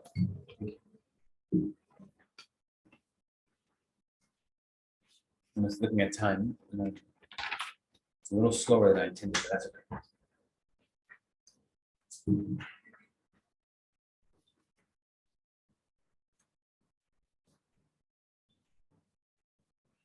So the in praise of teaching directly follows the praise of speech, because the primary way that the Buddha taught is through his speech. That's not the only way. The Buddha teaches through body, through actions of body, speech, and mind, all three, right? Which is why we say even upon viewing a Buddha, if you have the right karma to ripen, it can ripen as realizations. But the primary method was through the Buddhist speech. So the primary way to benefit other beings is through teaching. And that's why the next chapter, the next 10 verses or so, are about praising the teaching of the Buddha. So your dispensation, and only yours, is the true path. Its methods are pleasant, its fruit good, is free from faults, and lovely in the beginning, middle, and the end.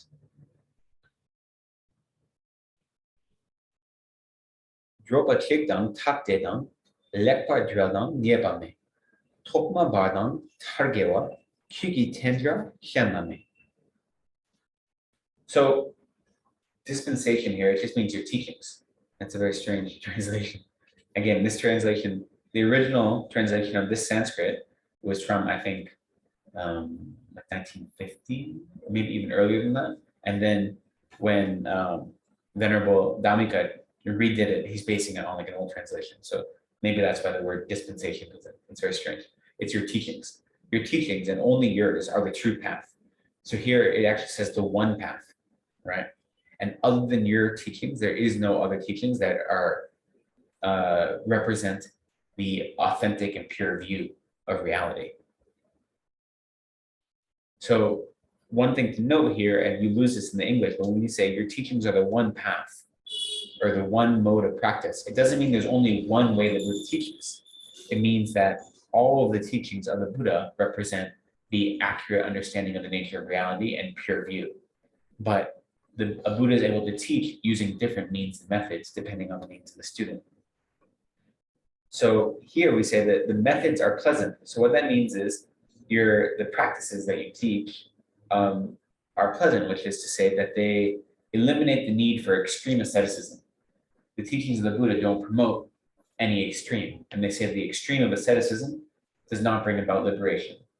So the types of practice and meditation that you teach are considered pleasant because they teach the middle path that does away with extreme asceticism, does away with extreme indulgence.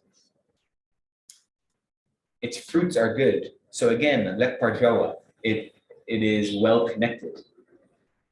And the reason it's well connected, so this is similar to what we saw in the last chapter, which they translated as fruits both times.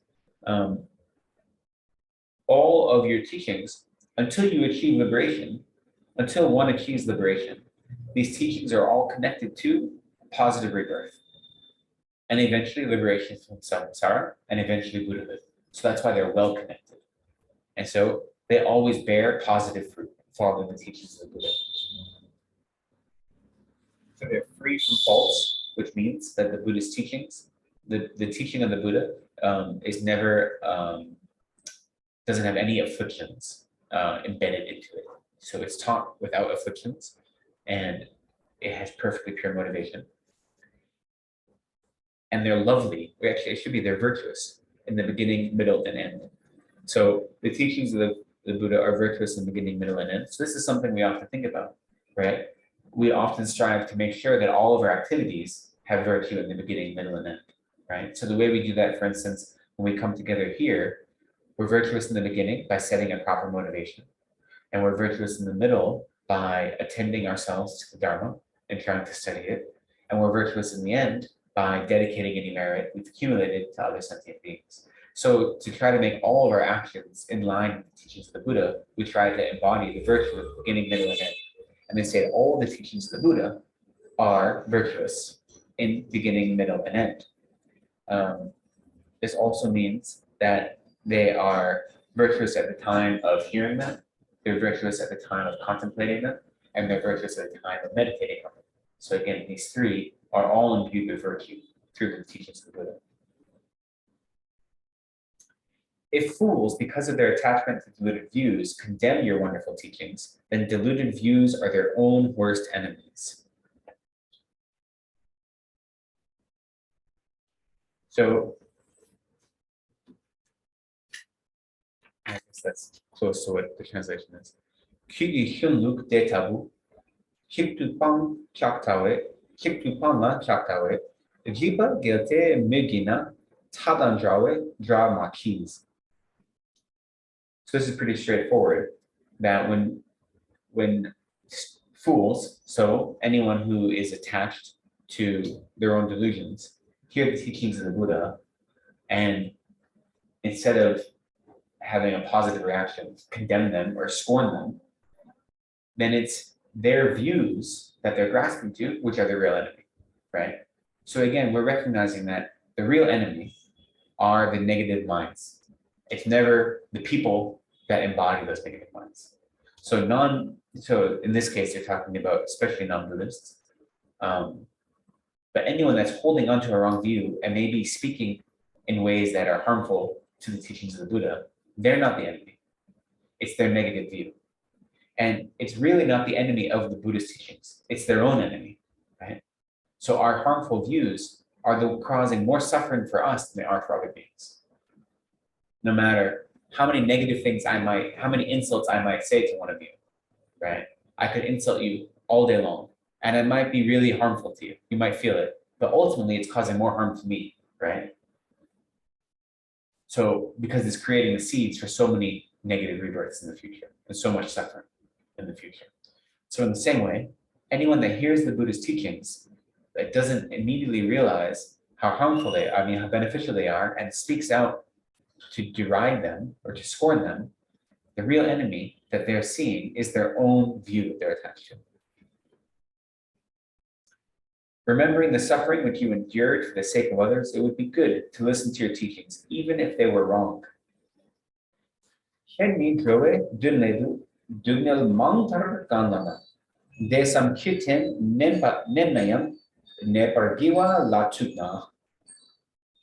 So this is very interesting. The commentary is very quick, very strong to point out the word even here shows that it's impossible that the teachings could ever be wrong. The reason that the word even is included, even if they were wrong.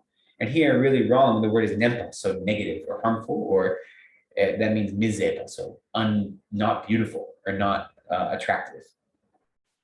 So again, this is pretty straightforward. But to listen to your teachings, even if they were not beautiful. So the suffering the Buddha endured, we think of showing the aspect of being born as human and all of the life story of the Buddha, including the extreme asceticism he practiced before achieving Buddhahood. And he went through all of those displays of great suffering for the benefit of all sentient beings. And so when we remember that, then even if the teachings that we hear aren't something that kind of seem meaningful to our mind at that moment, we remember there's so much effort put into these teachings that we still hold on to them as being beneficial, even if at the time they feel unpleasant or non-beautiful or maybe not relevant to our lives. They aren't spoken heedlessly. They're spoken out of great effort and great intention. But coming from one so kind in words and deeds, how much more should your teachings be practiced with all the vigor one would use to remove a blazing turban from one's head? Tempa sungshin tenzeba, kudi tempa chumite, gola shukni barwe kyang, kili ledu yumigis. So the little clearer translation of this verse says, as you are beneficial in speech and beneficial in deed, what is there to say about your teachings? Why would they not be practiced even by someone whose head is ablaze? A little clearer. So when we realize the Buddhist, this goes along with the previous verse that says, even if we hear these teachings and they don't feel useful to our mind at the moment, that they might sound unpleasant to us. Since we know that there's so much virtue and benefit to the Buddha's actions and the Buddha's teachings, then the Buddha's words and the Buddha's deeds, then we can have faith that his teachings also have incredible benefit. And as a result of that, we should always endeavor to practice them, no matter the circumstances. So even if we're in difficult circumstances, such as having our head on fire, that would be the perfect opportunity to practice the teachings of the Buddha, right? That's what he's saying. Even when it doesn't seem that way. So as you are beneficial in speech and beneficial in deed, what is there to say about your teachings? Why wouldn't they not be practiced even by someone whose head is ablaze? Freedom, the joy of enlightenment, praiseworthy virtues, and peace. These four benefits were all gained from your teaching. Chugi tempe rang wang dang, chanchu de dang, shua dang, kugi yunten nakpa dang, lekpa shipo di kunto.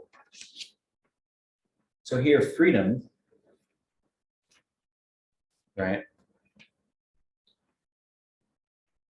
What do we mean by freedom? So freedom means having power over oneself. So we say freedom is power over oneself, but not power over others. And when you act in dependence on the teachings of the Buddha, then you're able to eliminate all grasping. And by eliminating all grasping, you never become a servant, which is to say a servant to your afflicted minds or your delusions. And the grasping itself is the cause of servitude.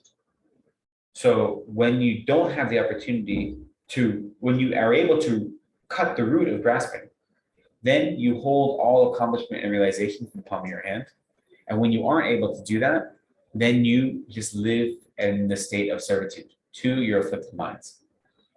So that's what freedom is not becoming a servant to your afflicted minds, right? So the teachings of the Buddha have this excellent quality of teaching you the freedom of being in servitude to your afflictions. So they also have the quality of the joy of enlightenment. So the joy of enlightenment is the removal or destruction of all suffering. They have praiseworthy qualities, good qualities, not virtues. Praiseworthy good qualities and peace. So here peace means that they, again, is freedom from the sufferingness and sorrow. So these four benefits here, it really says the four excellent qualities, the lekpashi, are all gained from your teaching. So they're all excellently explained by means of your teaching. So these four: freedom, which is freedom from the servitude of the afflictions; the joy of enlightenment, which is the joy that comes when you eliminate all suffering; the incredible good qualities that are all worthy of praise that comes as you progress on the path of enlightenment; and the peace that comes when you are able to move beyond suffering. These four excellent qualities are all explained perfectly in your teachings.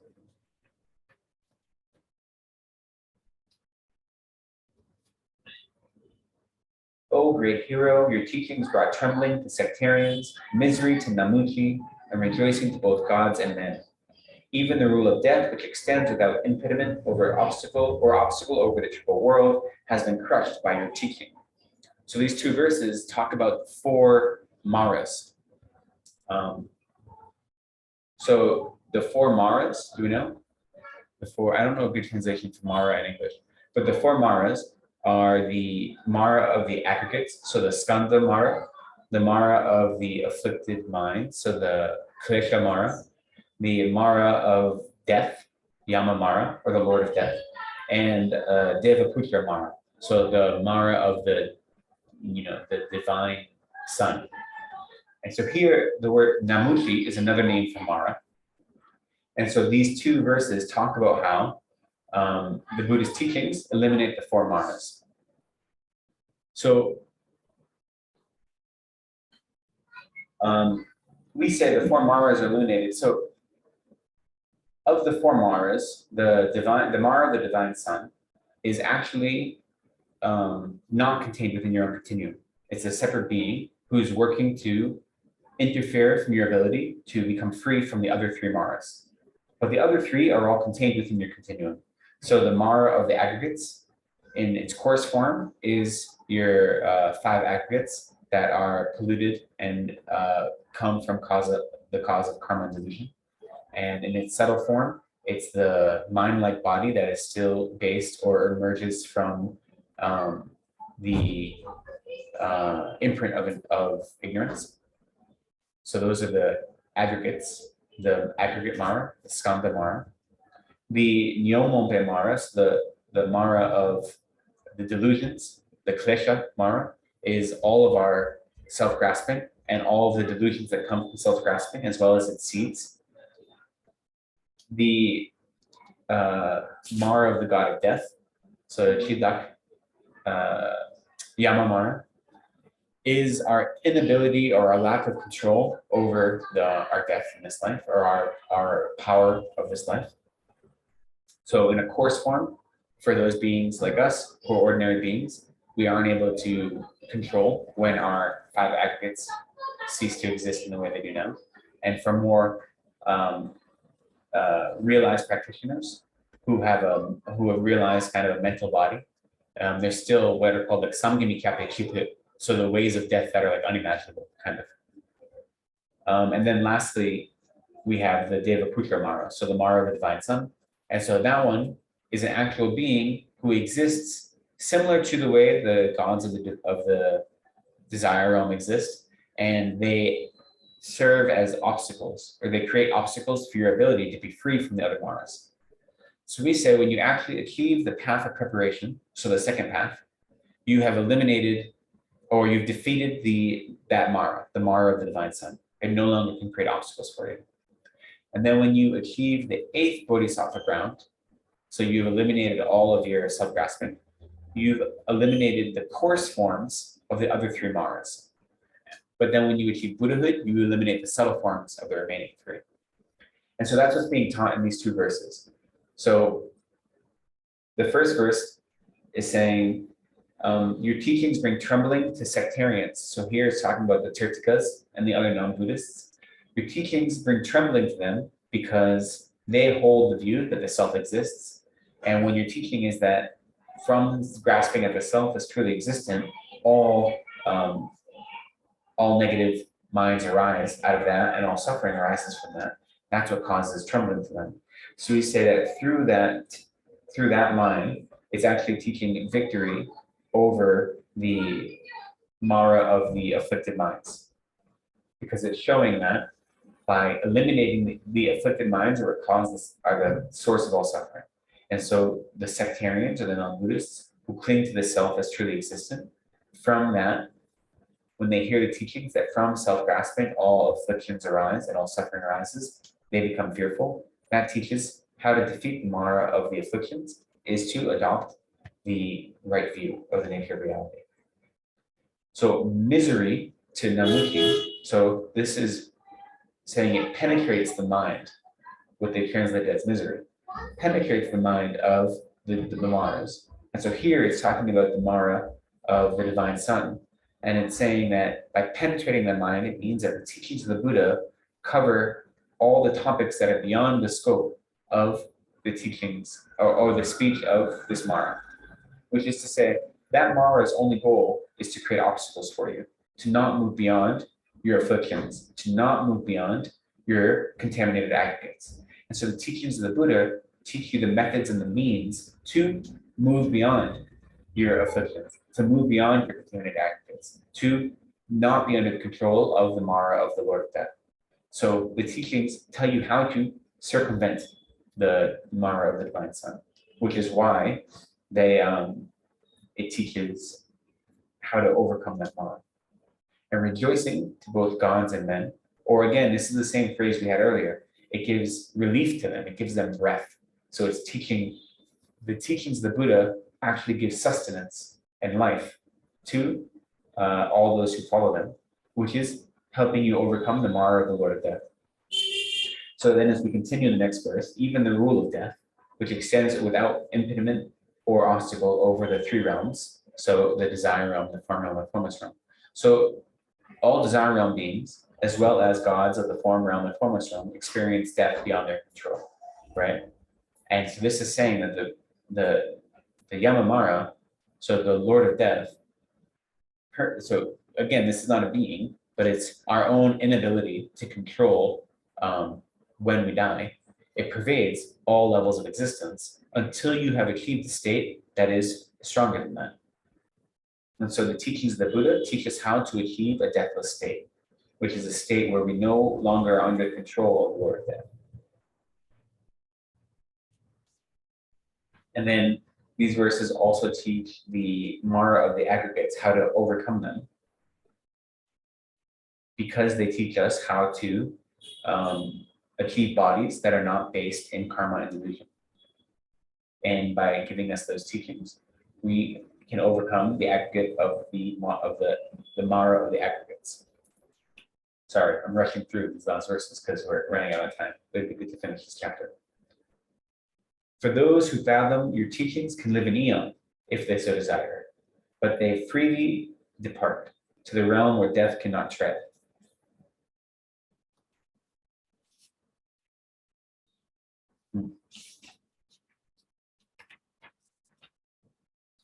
Chibi tempe luksawa, gana kawayangnela, gandu jugi miziwa, deryang gabur rabtu chi.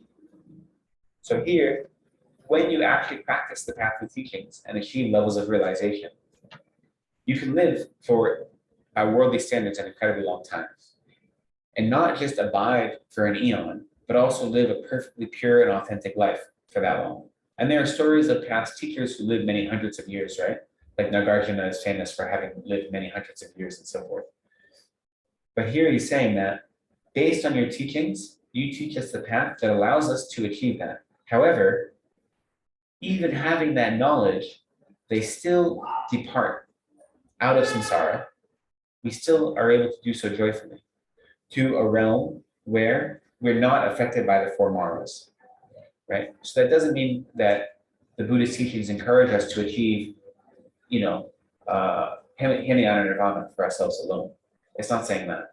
It's saying they teach us the way to no longer be under the control of the four maras. So we can be in a state where death cannot overcome us, where we can have permanent bliss and happiness of Buddhahood. Or if we haven't achieved Buddhahood yet, but we're still on the path, we have full control over how we exist in the world and how our aggregates exist. And we can manipulate those for the benefit of other beings.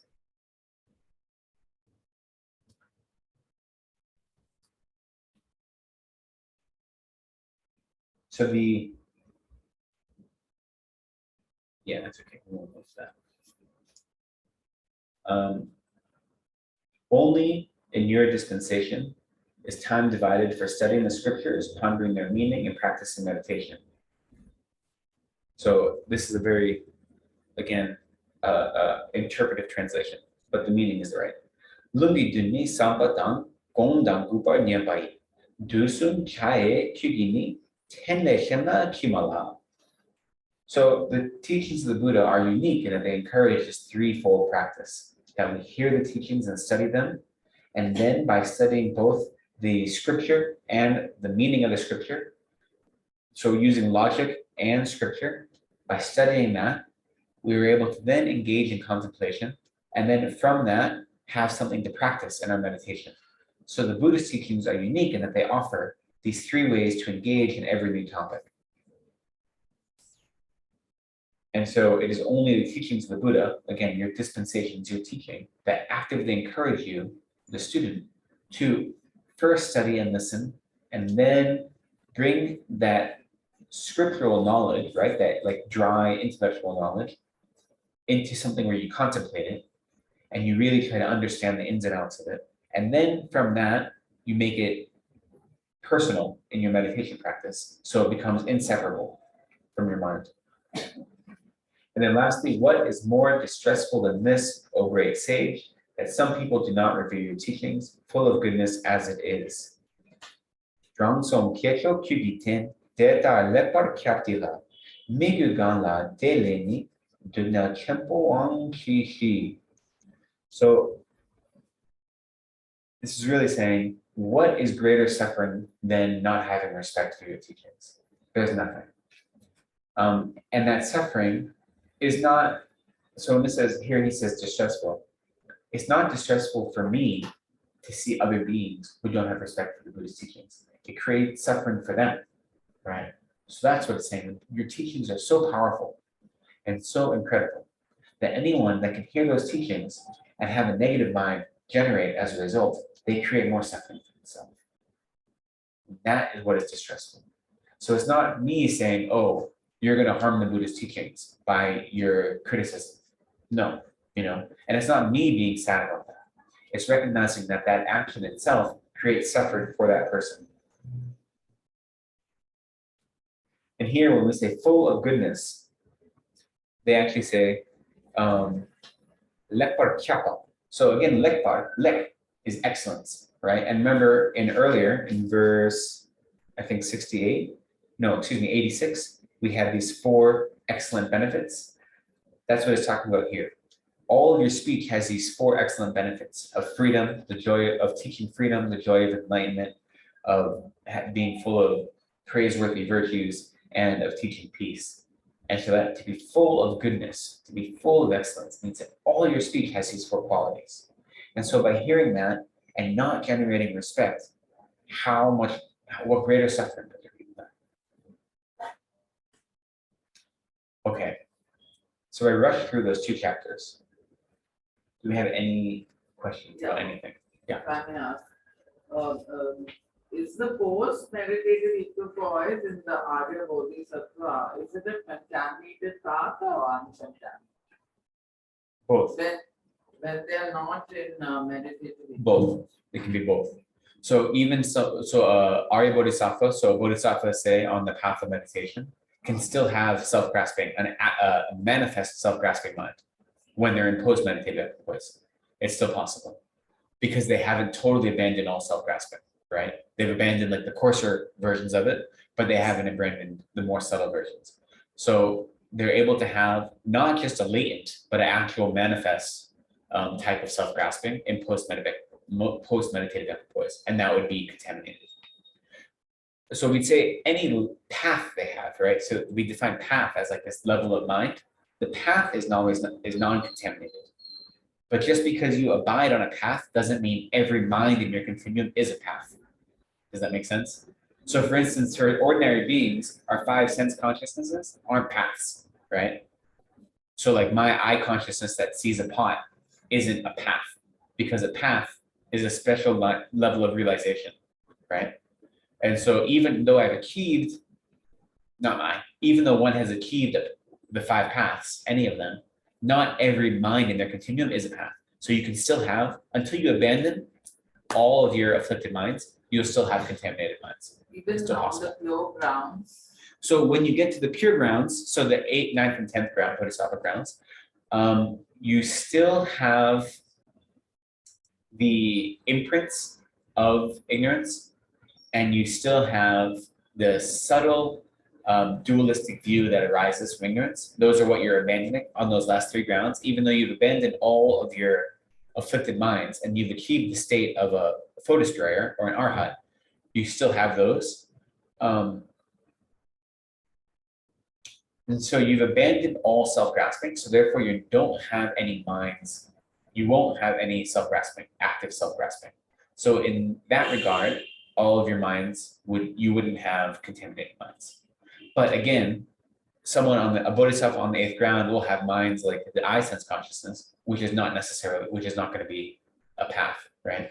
Because it's a sense consciousness in the continuum of the sentient being. Yeah. So thank you for listening to me prattle on and on about this praise. I hadn't been familiar with this praise before we decided to offer it here at CKSL, and it's been a lot of fun for me to study it. Depending on how fast Venerable Namgyong teaches next week, I may get to do a little more with you. We'll see. But it's interesting. We're almost out of time, but sometimes this kind of teaching can be a little dry in my experience, right? Because when you go through these verses one at a time, some of the verses are very clear, like the meaning doesn't take a lot of interpretation.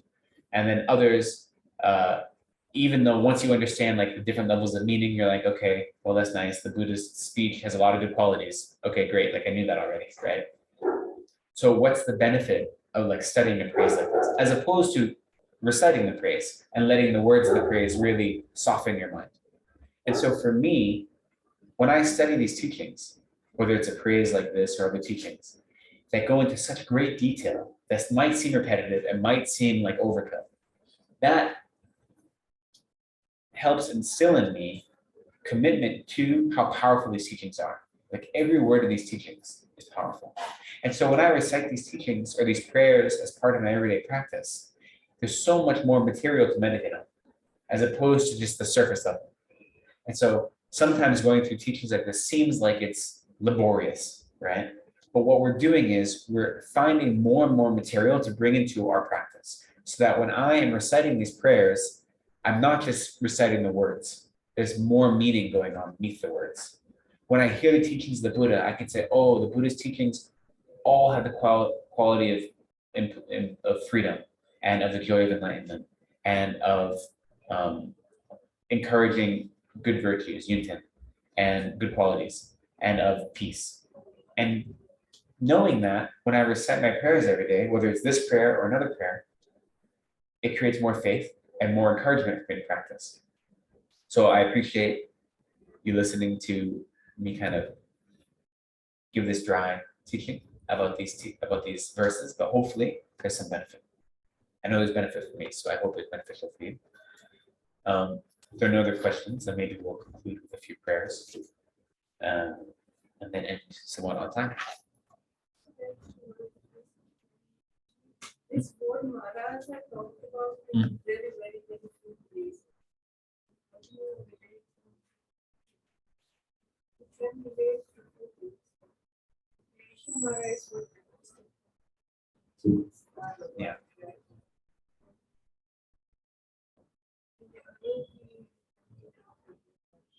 Yeah, so we say that the Buddhist teachings teach us how to defeat all 4 maras. So where do they come up?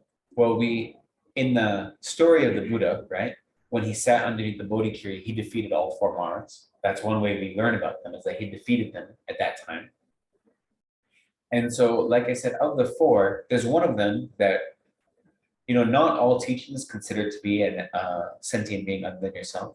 Some teachings will say that the Devaputra Mara is actually the very subtle pride that you get that can be developed upon having like high levels of meditative concentration, can lead to pride. But other teachings say that no, the divine son, Mara, is a being other than yourself that's creating obstacles. So there aren't many teachings directly on the Maras, but if we look at the 3 Maras especially, so the Klesha Mara is all the afflicted minds, right? And so the teachings of the Buddha are teaching us how to overcome this Klesha Mara. And then the Skandha Mara is our contaminated aggregates, right? So our contaminated aggregates, the 5 aggregates that come from karma and delusion, are part of what are keeping us in samsara over and over again. right? That's how we're born without control and samsara over and over again. And so the Buddhist teaching, if we follow it, teaches us how to abandon the contaminated aggregates for pure aggregates that are no longer under the sway of karma and delusion. And the Mara, the Yama Mara, the Mara of the Lord of Death, is that the Buddhist teaching can teach us how to be deathless, right? It brings us eventually to Buddhahood, where we're no longer, where our own, where we aren't under the control of the Lord of Death, which is to say that we have control over every aspect of our bodies and minds. And we don't have like, we have full control. So we don't, we call it a deathless state. So these teachings on the four Maras are not like specifically said, this Mara does this, this does this. Like that's the kind of thing you study in like a study program. But we can see the Buddhist teachings are all teaching us how to defeat them.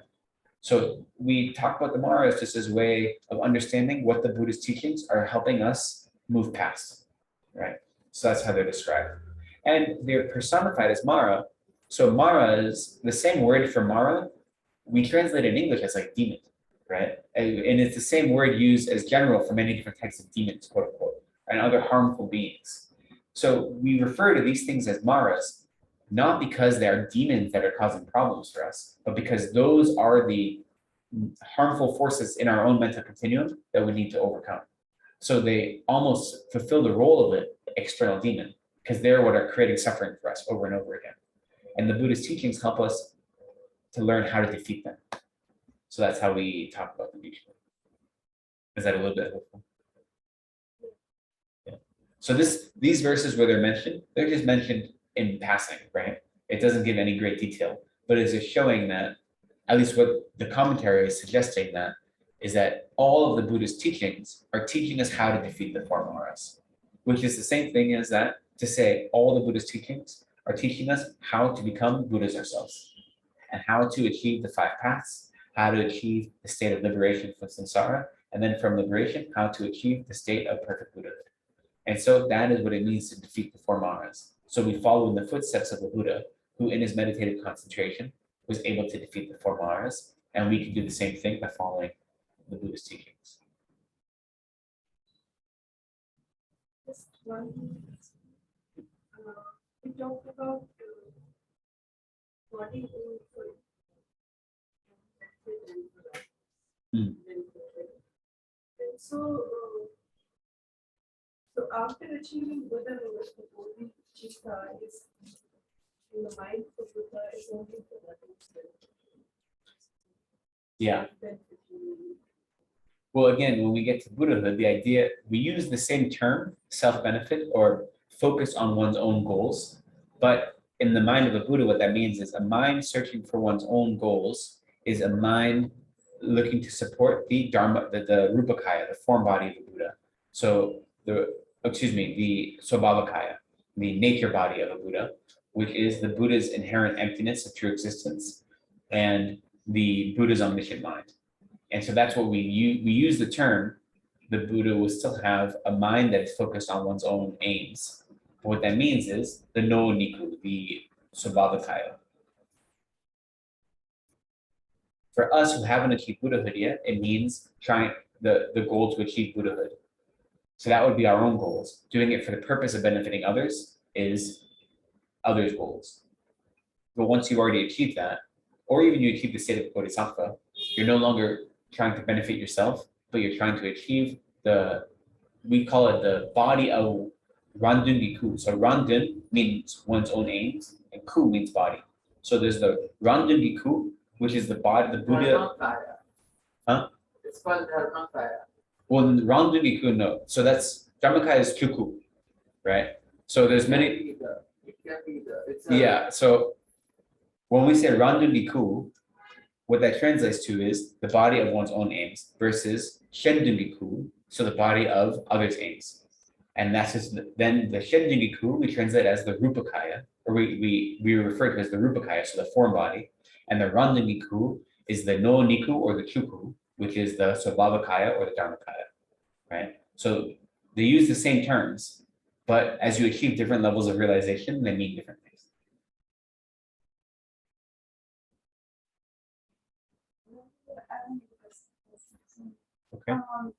Why is the English translation, such as in Dharma commentaries? Or are there other translations which would be different from this one? I mean, Yeah, in so verse 18, it says, the it reason, says what you say will always come to pass. So for me, come to pass will now meant something else and not really fusion. the reason is, if you look at the introduction that Venerable Dhammika explained, he didn't translate this text.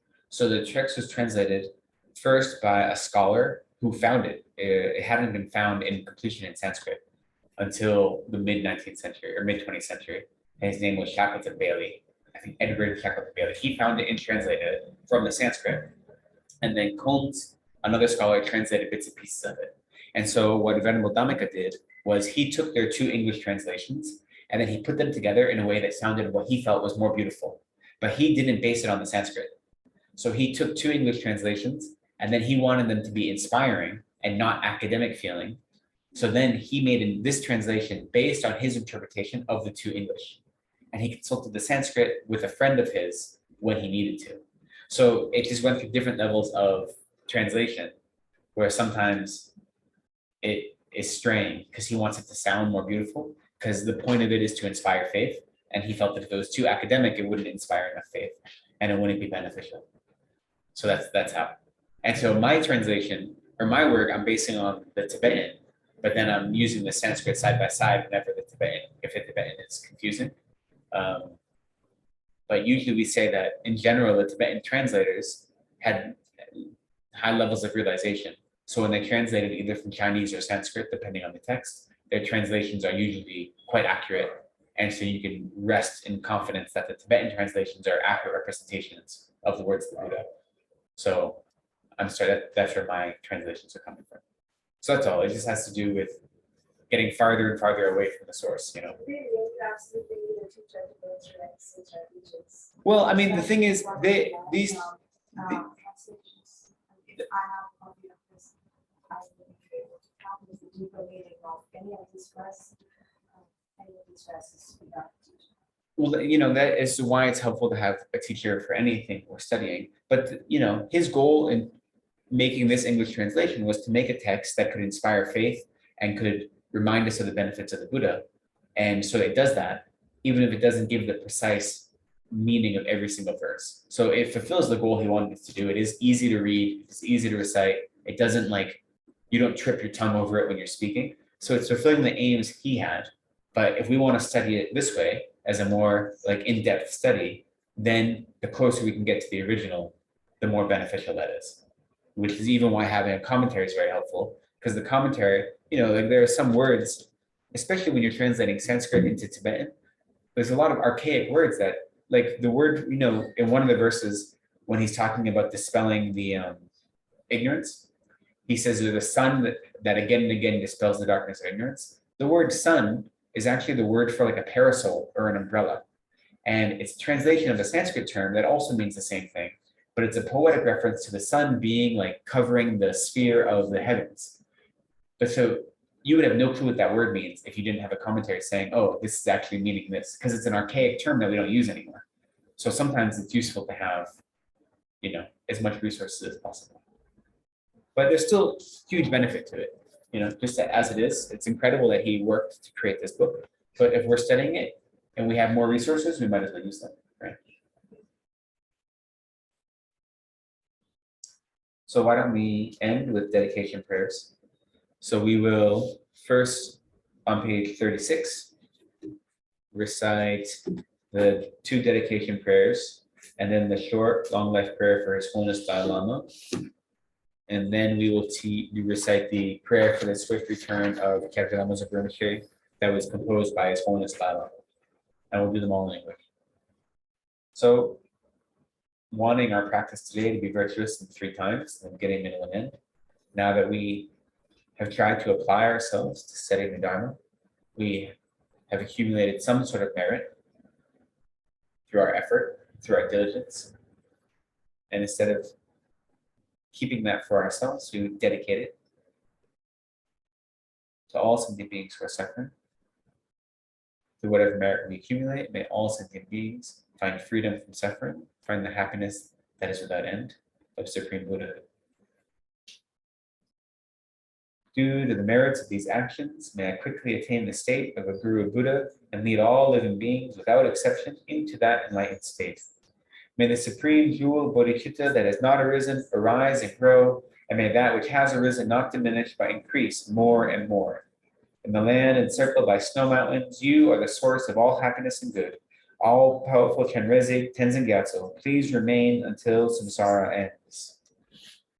Peerless teacher and assembly of the children of the victorious ones, Shavakas and Pratyeka Buddhas, victorious Lotsan, father and sons, along with the lineage masters, all the objects of refuge of infinite lands, please bestow the virtue of goodness of accomplishing this prayer here and now.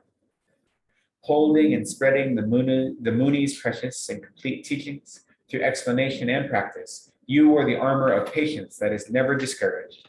Incomparable venerable Guru, to you I make requests. While striving single-pointedly for the sake of the victorious one's teachings, the sole gateway through which all benefit and happiness emerge, and for mother living beings, you suddenly departed to peace. What a great loss. Nevertheless, through the undeceiving truth of the blessings of the ocean of the three jewels, and the great waves of bodhicitta of the children of the victorious ones, may the smile of a reincarnation swiftly beam in glory for fortunate disciples.